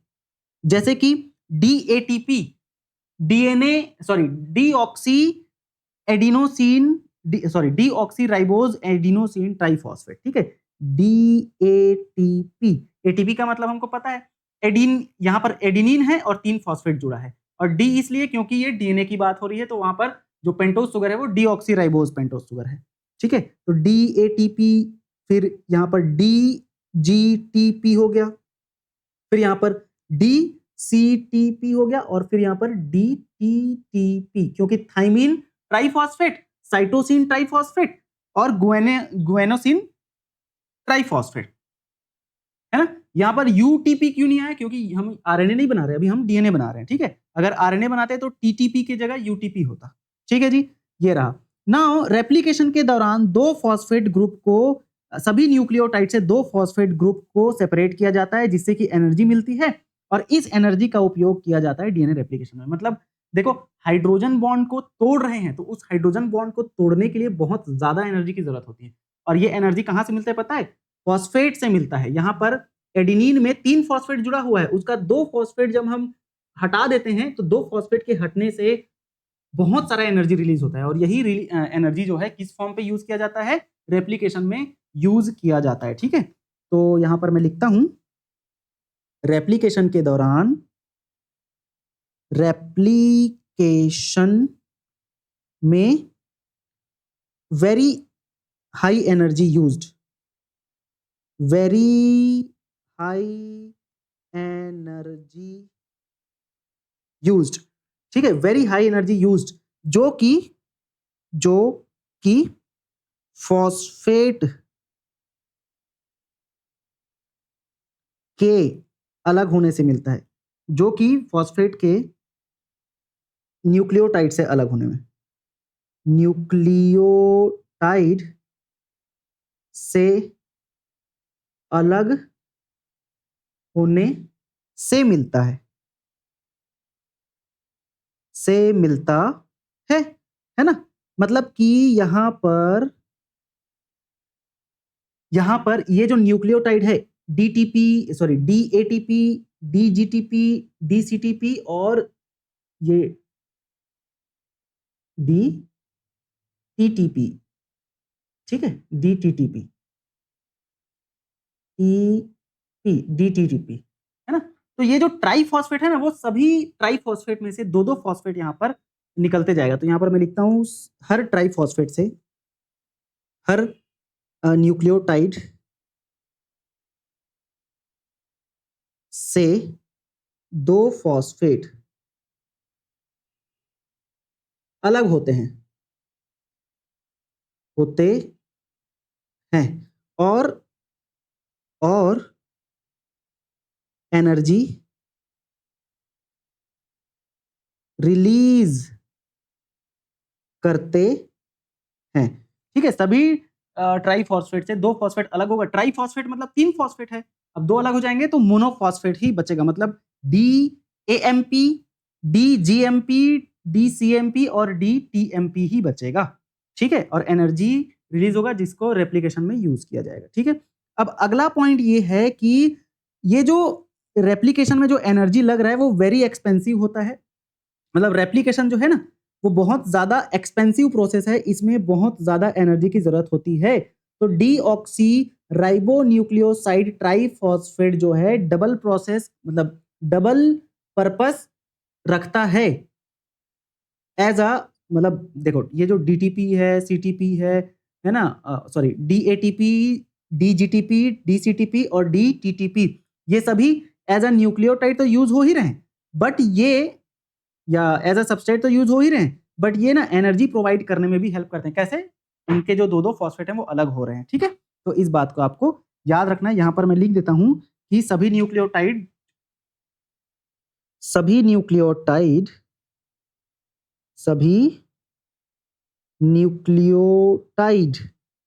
जैसे कि डीएटीपी, डीसीटीपी, डीजीटीपी एंड टीटीपी, ये जो है सभी न्यूक्लियोटाइड है ना वो डुअल पर्पस रखते हैं, डुअल पर्पस रखते हैं। पहला क्या है? एज अ सबस्ट्रेट, सबस्ट्रेट मतलब क्या? ये डीएनए में चैन बनाने में हेल्प करते हैं, है ना भाई, न्यूक्लियोटाइड है तो पॉलीन्यूक्लियोटाइड बनाने में हेल्प करेंगे ना। और दूसरा क्या? एनर्जी, एनर्जी कैसे प्रोवाइड कर रही है? इनके जो दो दो फॉस्फेट हैं वो अलग होते जाएंगे और एनर्जी देते जाएंगे रेप्लिकेशन प्रोसेस में, ठीक है जी। चलो, तो इतनी बातें आपको यहां तक ध्यान में रखनी है। अब आगे देखते हैं क्या है। तो भाई अब हमको न्यूक्लियोटाइड भी मिल रहा है। न्यूक्लियोटाइड कहां से मिल रहा है? न्यूक्लियोप्लाज्म से, केंद्रक द्रव्य से न्यूक्लियोटाइड मिल रहा है। अब नए चैन का फॉर्मेशन होगा। तो भाई यहां पर इस डायग्राम से आपको दिख रहा होगा कि ये वाला चैन ओपन हुआ, ये वाला चैन ओपन हुआ और ये वाला चैन ओपन हुआ। तो नया चैन जो है, हमेशा याद रखेंगे, न्यू चैन का जो सिंथेसिस है वो हमेशा 5 to 3 डायरेक्शन में होता है, जैसे कि हमने पहले भी लिखा है इस बात को, ठीक है। यहां पर मैं और लिख देता हूं कि हमेशा न्यू चैन का फॉर्मेशन, न्यू चैन फॉर्मेशन ऑलवेज कौन से डायरेक्शन में? 5 प्राइम टू 3 प्राइम डायरेक्शन में ही होना है, ठीक है। तो भैया यहां पर ये 5 प्राइम देखते जाना, ये 5 और ये 3 है, तो इसका अपोजिट क्या? इधर 5 बनेगा और इधर 3 बनेगा, तो 5 to 3 ये कंटिन्यूअस बनते जा रहा है। लेकिन दूसरे चैन में क्या होता है पता है? ये 3 है और ये 5 है। अब यहां पर ये 5 हो गया तो यहां पर 3 आना चाहिए, 3 आ गया तो हमको 5 से 3 बनाना है। तो इस केस में पता है क्या होता है? जो स्ट्रैंड्स है, नया चैन जो है छोटा छोटा बनते जाता है। ये इतना बना, फिर इतना बना, क्योंकि यहां पर 5 आया तभी तो यहाँ पर 3 आएगा, यहाँ पर फिर 5, यहाँ पर 3। फिर जब ये डीएनए हेलिकेज जो है, हेलिकेज एंजाइम फिर से आगे ओपन कर लेगा तो फिर से इतना बनेगा, फिर से आगे ओपन कर लेगा तो फिर से इतना ही बनेगा, ऐसे। तो एक स्ट्रैंड जो है हमेशा लीडिंग स्ट्रैंड रहता है। लीडिंग मतलब लीड कर रहा है, लगातार बन रहा है, कंटिन्यूअस बन रहा है, ठीक है। यहाँ पर मैं लिख देता हूं कॉन्टिन्यूअस, कॉन्टिन्यूअस। और एक स्ट्रैंड जो है लैगिंग है, मतलब कि डिसकॉन्टिन्यूअस है, डिसकॉन्टिन्यूअस। क्यों ऐसा? क्योंकि भाई देखो डीएनए पहले ऐसा था, ठीक है। अब इसको हम ओपन किए तो पहले इतना ही ओपन हुआ है, ये रहा। तो यहां पर ये वाला तो लगातार बनते जाएगा क्योंकि ये उसी डायरेक्शन में बन रहा है जिस डायरेक्शन में डीएनए ओपन हो रहा है। लेकिन इसमें पता है पहले इतना ही ओपन हुआ है तो इतना पहले बन गया, फिर जब आगे इसको हम फिर से ओपन कर देंगे तो इतना ओपन हुआ है, ये रहा, ठीक है। तो ये वाला तो लगातार बनते ही जाएगा, लेकिन ये वाले में पहले इतना बना था, अब जाकर ये फिर से इतना बनेगा, फिर ओपन करेंगे तो फिर से इतना बनेगा, ऐसे। तो एक स्ट्रैंड लगातार बनते जाता है, दूसरा स्ट्रैंड जो है डिसकंटिन्यूअस तरीके से बनते जाएगा, मतलब छोटा छोटा सेगमेंट उसका बनते जाता है, क्योंकि जैसे जैसे हेलिकेज एंजाइम इसको ओपन करते जा रहा है वैसे वैसे डीएनए बनते जाएगा। ये क्यों हो रहा है पता है? क्योंकि नया चैन हमेशा 5 to 3 डायरेक्शन में बनना है। तो ये वाला जो है ये तो 5 है और इधर 3 आएगा हमेशा, तो ये तो कॉन्टिन्यूअस बनते ही जाएगा। लेकिन इसमें क्या हो रहा है, यहां पर ये 5 बना, फिर ये 3 बना, फिर 5 बनेगा, फिर 3, तो ये डिसकंटिन्यूअस, क्योंकि जैसे जैसे ये ओपन करते जा रहा है हेलिकेज एंजाइम वैसे वैसे ये स्ट्रैंड्स बनते जाएंगे, है ना। जितना ओपन हुआ है उतना ही तो बनेगा ना भाई, क्योंकि ये डिसकंटिन्यूअस, ये इस डायरेक्शन में बन रहा है और वो वाला जो है इस डायरेक्शन में आ रहा है, ठीक है। तो ये दो स्ट्रैंड्स है, एक लीडिंग स्ट्रैंड बोलते हैं और दूसरा लैगिंग स्ट्रैंड। लैगिंग स्ट्रैंड इसलिए क्योंकि वो रुक रुक के बन रहा है, और ये जो छोटे छोटे फ्रेगमेंट्स बन रहे हैं ना, इसको क्या बोलते हैं पता है? छोटे-छोटे जो फ्रेगमेंट्स बन रहे हैं इसको कहा जाता है ओकाज़ाकी फ्रेगमेंट। क्या कहा जाता है पता है? Okazaki fragment. क्योंकि इसको ओकाज़ाकी नाम के साइंटिस्ट ने बताया था इसके बारे में। ओकाज़ाकी फ्रेगमेंट, ठीक? ओकाज़ाकी फ्रेगमेंट ये रहा। तो इसी की हम यहाँ पर बात कर रहे थे कि न्यू चेन फॉर्मेशन जो है हमेशा 5 to 3 डायरेक्शन में बनता है ना? अब इस वजह से एक स्ट्रैंड लीडिंग स्ट्रैंड हो जाता है और दूसरा स्ट्रैंड जो है लैगिंग स्ट्रैंड हो जाता है। वन चेन यहाँ पर लिखते हैं हम लोग, ब्लैक कलर ले लेता हूं मैं। डीएनए का एक चरण, इसीलिए डीएनए का एक चैन लैगिंग कहलाता है, लैगिंग स्ट्रैंड कहलाता है, और दूसरा चैन डीएनए का दूसरा सेकंड चैन, इसको फर्स्ट एक चैन ऐसे लिख देते हैं, एक चैन और यहां पर दूसरा चैन लैगिंग, पहले वाला लीडिंग बोल रहे हैं इसको और दूसरा वाला लैगिंग। तो लीडिंग वाला जो है वो कैसा है? कॉन्टिन्यूअस है, क्योंकि वो लीड कर रहा है, ऐसा याद रखें, कॉन्टिन्यूअस। और लैगिंग वाला जो है डिसकॉन्टिन्यूअस है, मतलब कि वो रुक रुक के बन रहा है, डिसकॉन्टिन्यूअस। ठीक है, तो यहीं पर लैगिंग स्ट्रैंड में ही क्या बनता है? ओकाज़ाकी फ्रैगमेंट बनता है। क्या बनता है? ओकाज़ाकी फ्रैगमेंट यहीं पर बनता है। ठीक है जी। क्यों ऐसा हो रहा है? क्योंकि रीजन आपको पता चल गया कि हमेशा डीएनए का जो नया स्ट्रैंड है वो 5 to 3 डायरेक्शन में ही बनेगा, इसीलिए। और फिर जब ये ओकाज़ाकी फ्रैगमेंट पूरा कंप्लीट हो जाता है ना, डीएनए का जो सिंथेसिस है वो पूरा कंप्लीट हो जाता है, तो ये सभी ओकाज़ाकी फ्रैगमेंट्स को आपस में जोड़ दिया जाता है by the new enzyme called DNA ligase. यहां पर मैं लिखता हूं, सभी Okazaki fragments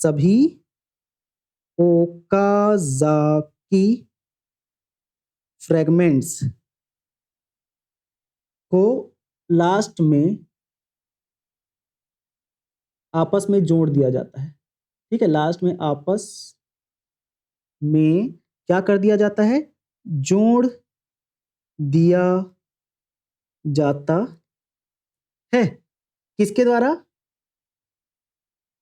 bye DNA ligase enzyme.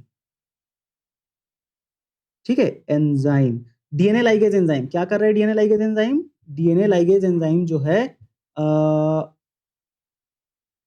सभी डीएनए के छोटे छोटे टुकड़ों को, जब डीएनए में जहां पर भी छोटा सा भी टुकड़ा रहेगा उसको जोड़ देता है, गैप रहेगा उसको फिल कर देता है डीएनए लाइगेज एंजाइम। मतलब डीएनए लाइगेज एंजाइम क्या करता है? टुकड़ों को जोड़ने का काम करता है ना, गैप को फिल करने का काम कर रहा है, फिल करने का काम किसका है? डीएनए लाइगेज का काम है। ठीक है जी, है ना? इतनी बातें आपको ध्यान में रखनी है। चलो अब फिर आगे बढ़ जाते हैं। अब ये जो नए चैन का जो फॉर्मेशन है ना, वो एक एंजाइम के द्वारा होता है जिसको DNA dependent DNA polymerase enzyme बोलते हैं।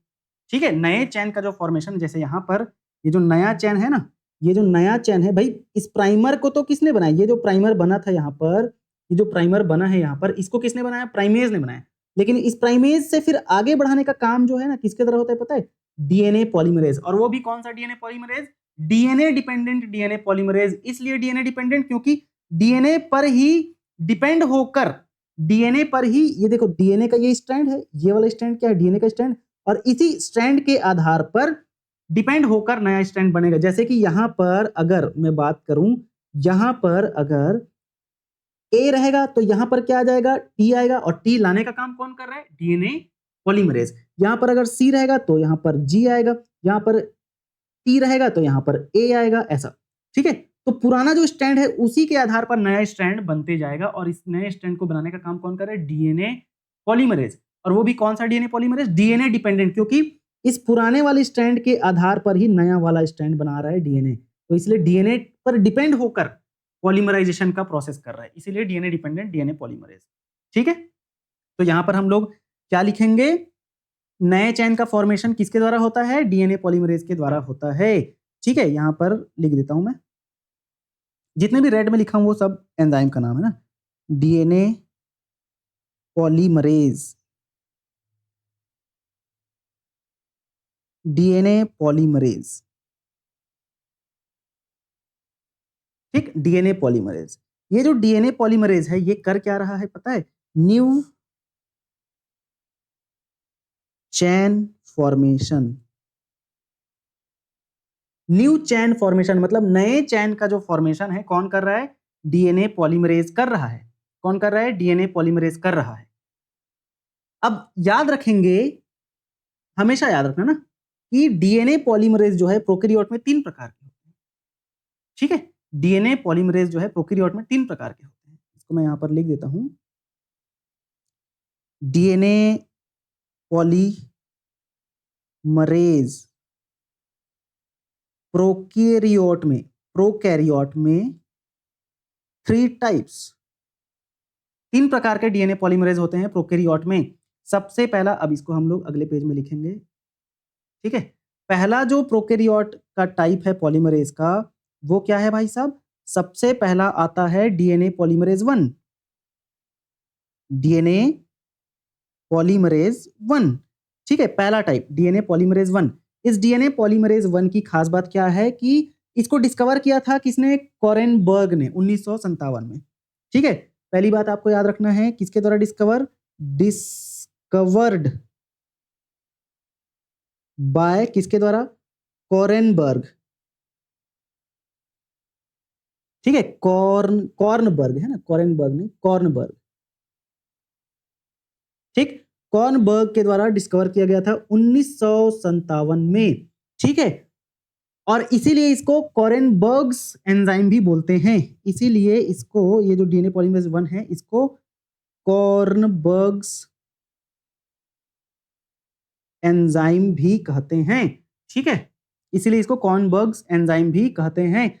अब कोरेनबर्ग ने डीएनए सिंथेसिस पहली बार किया था लेबोरेटरी में। कोरेनबर्ग ने ही डीएनए के सिंथेसिस पहली बार किया था लेबोरेटरी में, इस बात को आपको ध्यान रखना है। और ये जो एंजाइम है ना, पॉलीमरेज एंजाइम, इसका काम क्या है पता है, एक्सोन्यूक्लियेज की तरह इसका काम होता है। ठीक है, ये जो डीएनए पॉलीमरेज है, पॉलीमरेज 1 है, इसका काम क्या है, एक्सोन्यूक्लियेज की तरह। अब ये जो एक्सोन्यूक्लियेज है, इसका मतलब क्या होता है कि ये डीएनए के स्ट्रैंड से एक छोर से कुछ न्यूक्लियोटाइड को अलग करने का काम करता है। मतलब जैसे हमने डीएनए बनाने की स्टार्ट किए थे, तो सबसे पहले प्राइमर को जोड़े थे, आरएनए प्राइमर को। अब जब पूरा डीएनए कंप्लीट हो जाएगा तो उस आरएनए प्राइमर को हटाना पड़ेगा डीएनए से। तो उस आरएनए प्राइमर को एक एंड से, अब वो किसी भी एंड से हटा सकता है, 5 to 3 या 3 to 5, है ना। तो एक एंड से हटाने का काम किसका है, डीएनए पॉलीमरेज 1 का।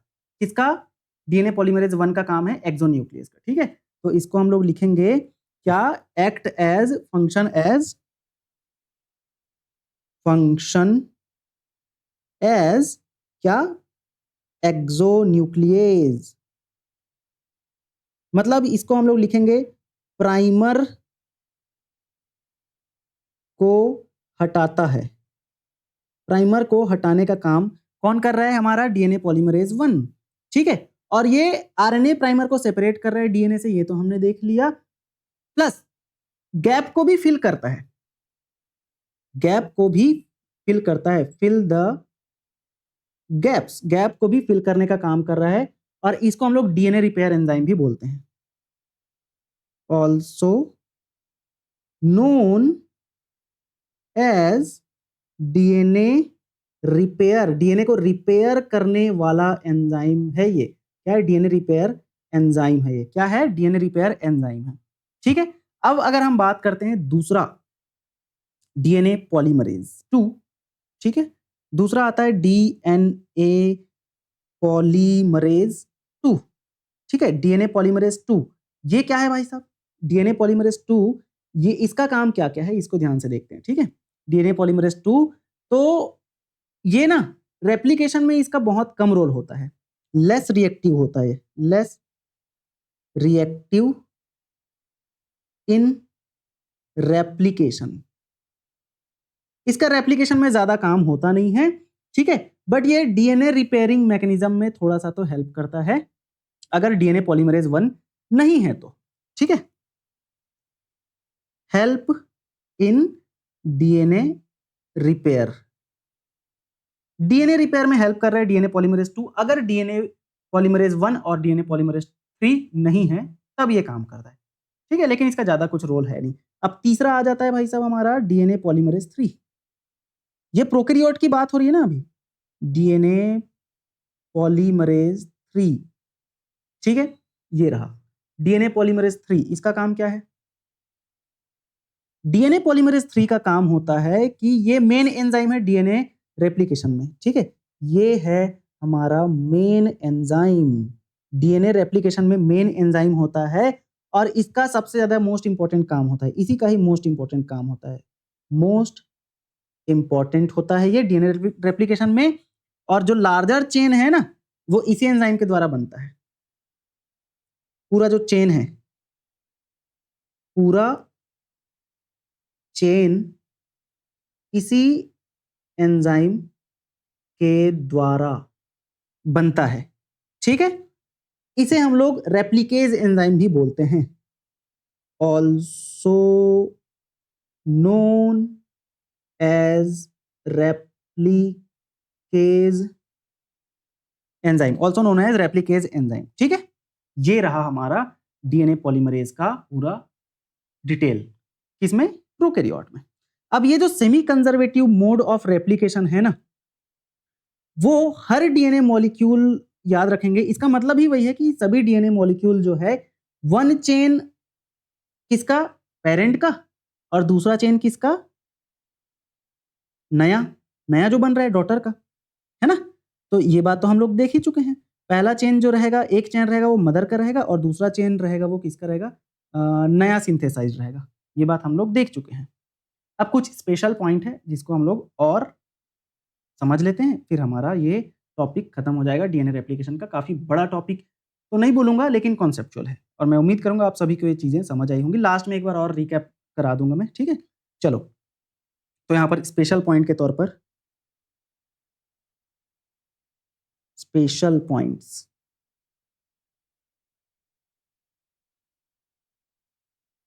ठीक, स्पेशल पॉइंट्स देखो, पहला सबसे स्पेशल पॉइंट, सबसे पहला स्पेशल पॉइंट क्या है देखते हैं कि सभी डीएनए पॉलीमरेज 1, 2 और 3 एंजाइम जो है इन सभी के पास 5 to 3 पॉलीमराइजेशन की एक्टिविटी होती है और 3 to 5 एक्सोन्यूक्लियस एक्टिविटी होती है, ठीक है। इसको पहले लिखता हूं फिर आपको डिकोड करता हूं, ठीक है। सभी डीएनए पॉलीमरेज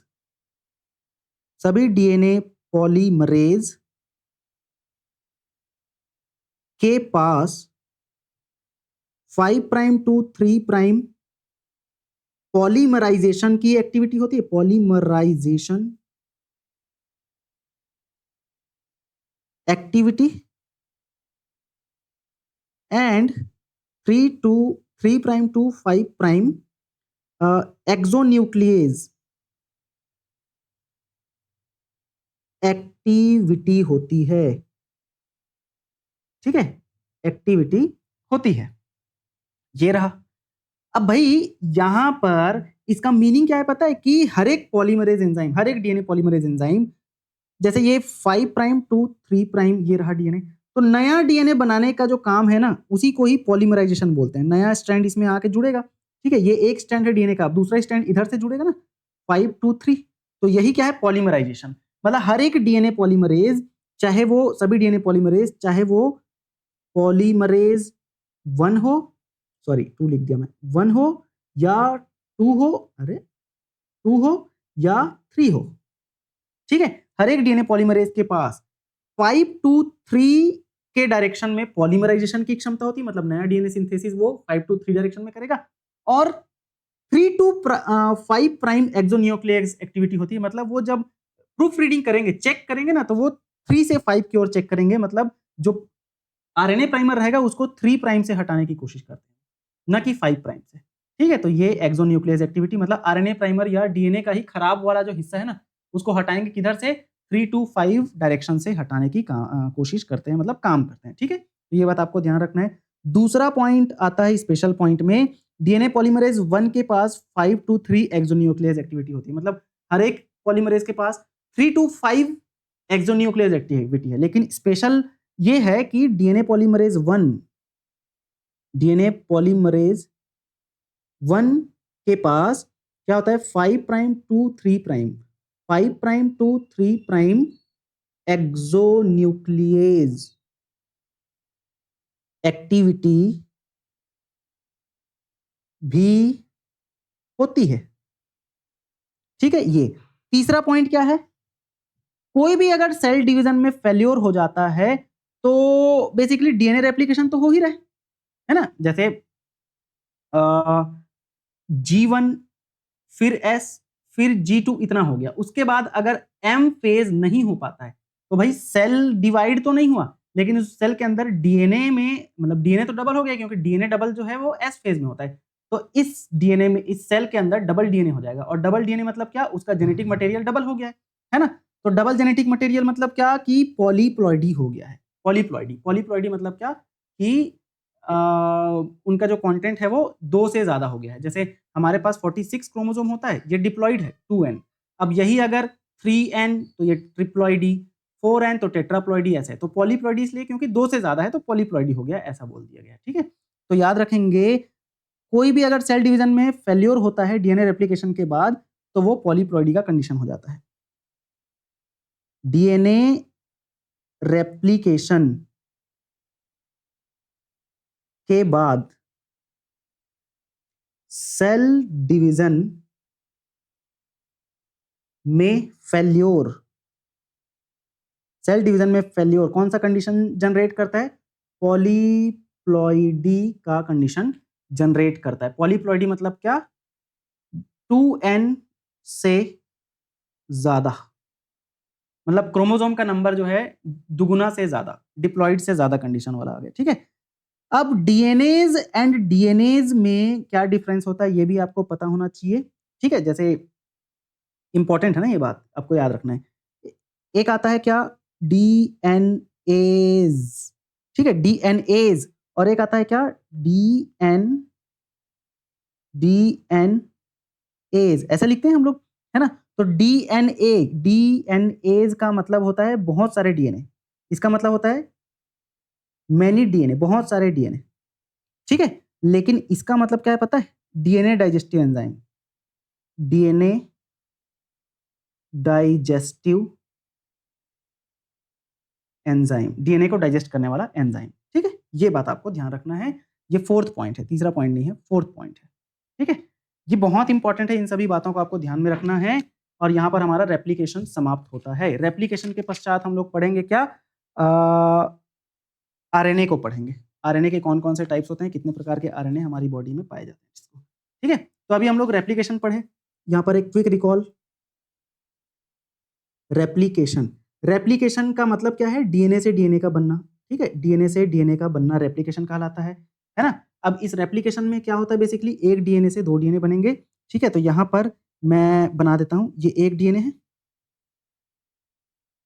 ठीक है, ये 5 प्राइम, ये 3 प्राइम, ये 3 प्राइम और ये 5 प्राइम।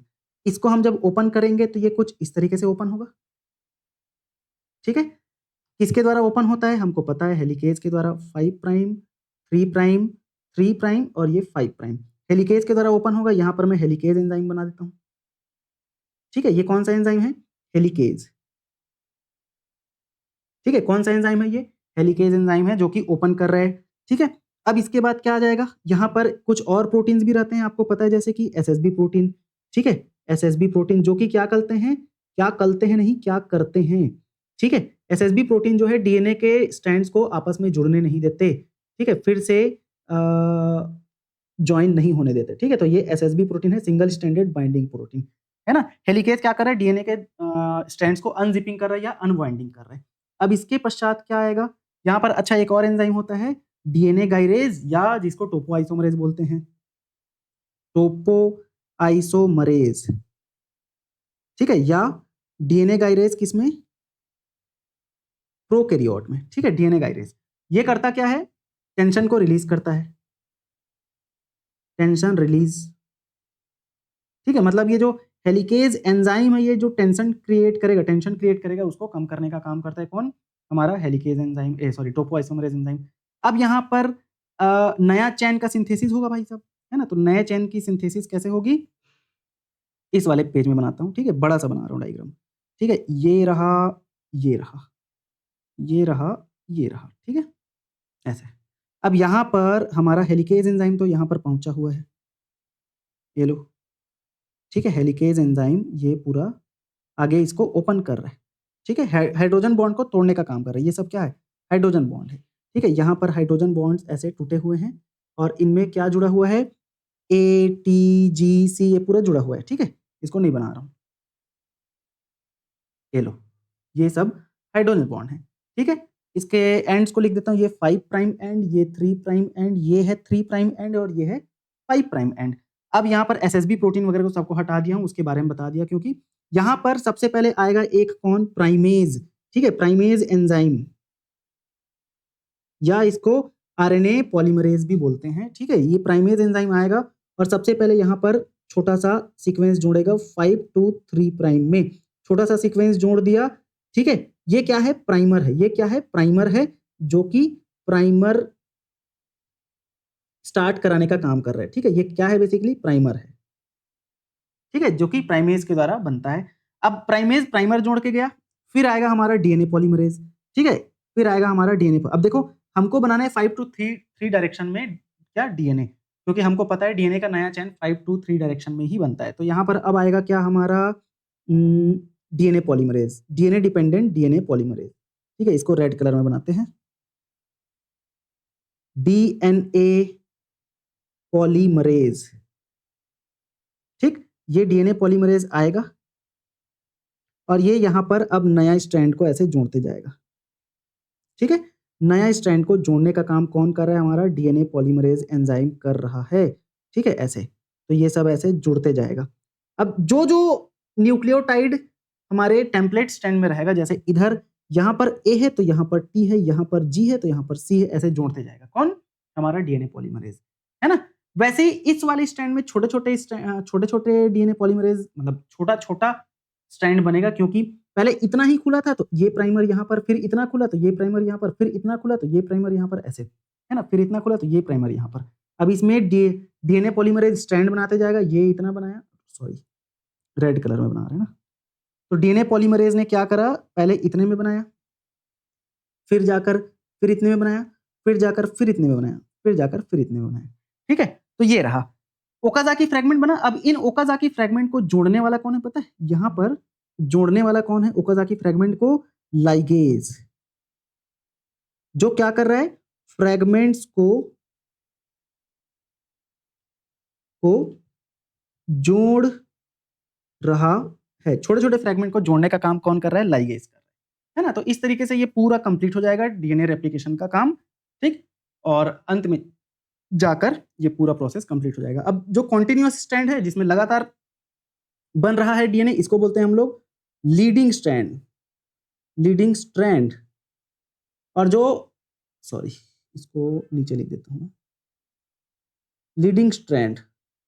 और जो टूट टूट कर बन रहा है उसको बोलते हैं क्या? लैगिंग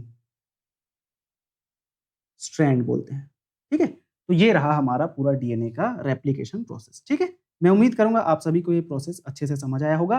नहीं समझ आया तो एक दो बार फिर से देखो और थोड़ा सा बुक रीडिंग करो, एलन के मॉड्यूल्स को रीड करो, आराम से समझ आ जाएगा, ठीक है। चलो, तो मिलेंगे नेक्स्ट लेक्चर में। तब तक के लिए आप सभी का बहुत बहुत शुक्रिया। सबसे लंबा लेक्चर ये गया है, ठीक है, 1 घंटे 55 मिनट हो गया है, ठीक। चलो, बहुत बहुत धन्यवाद।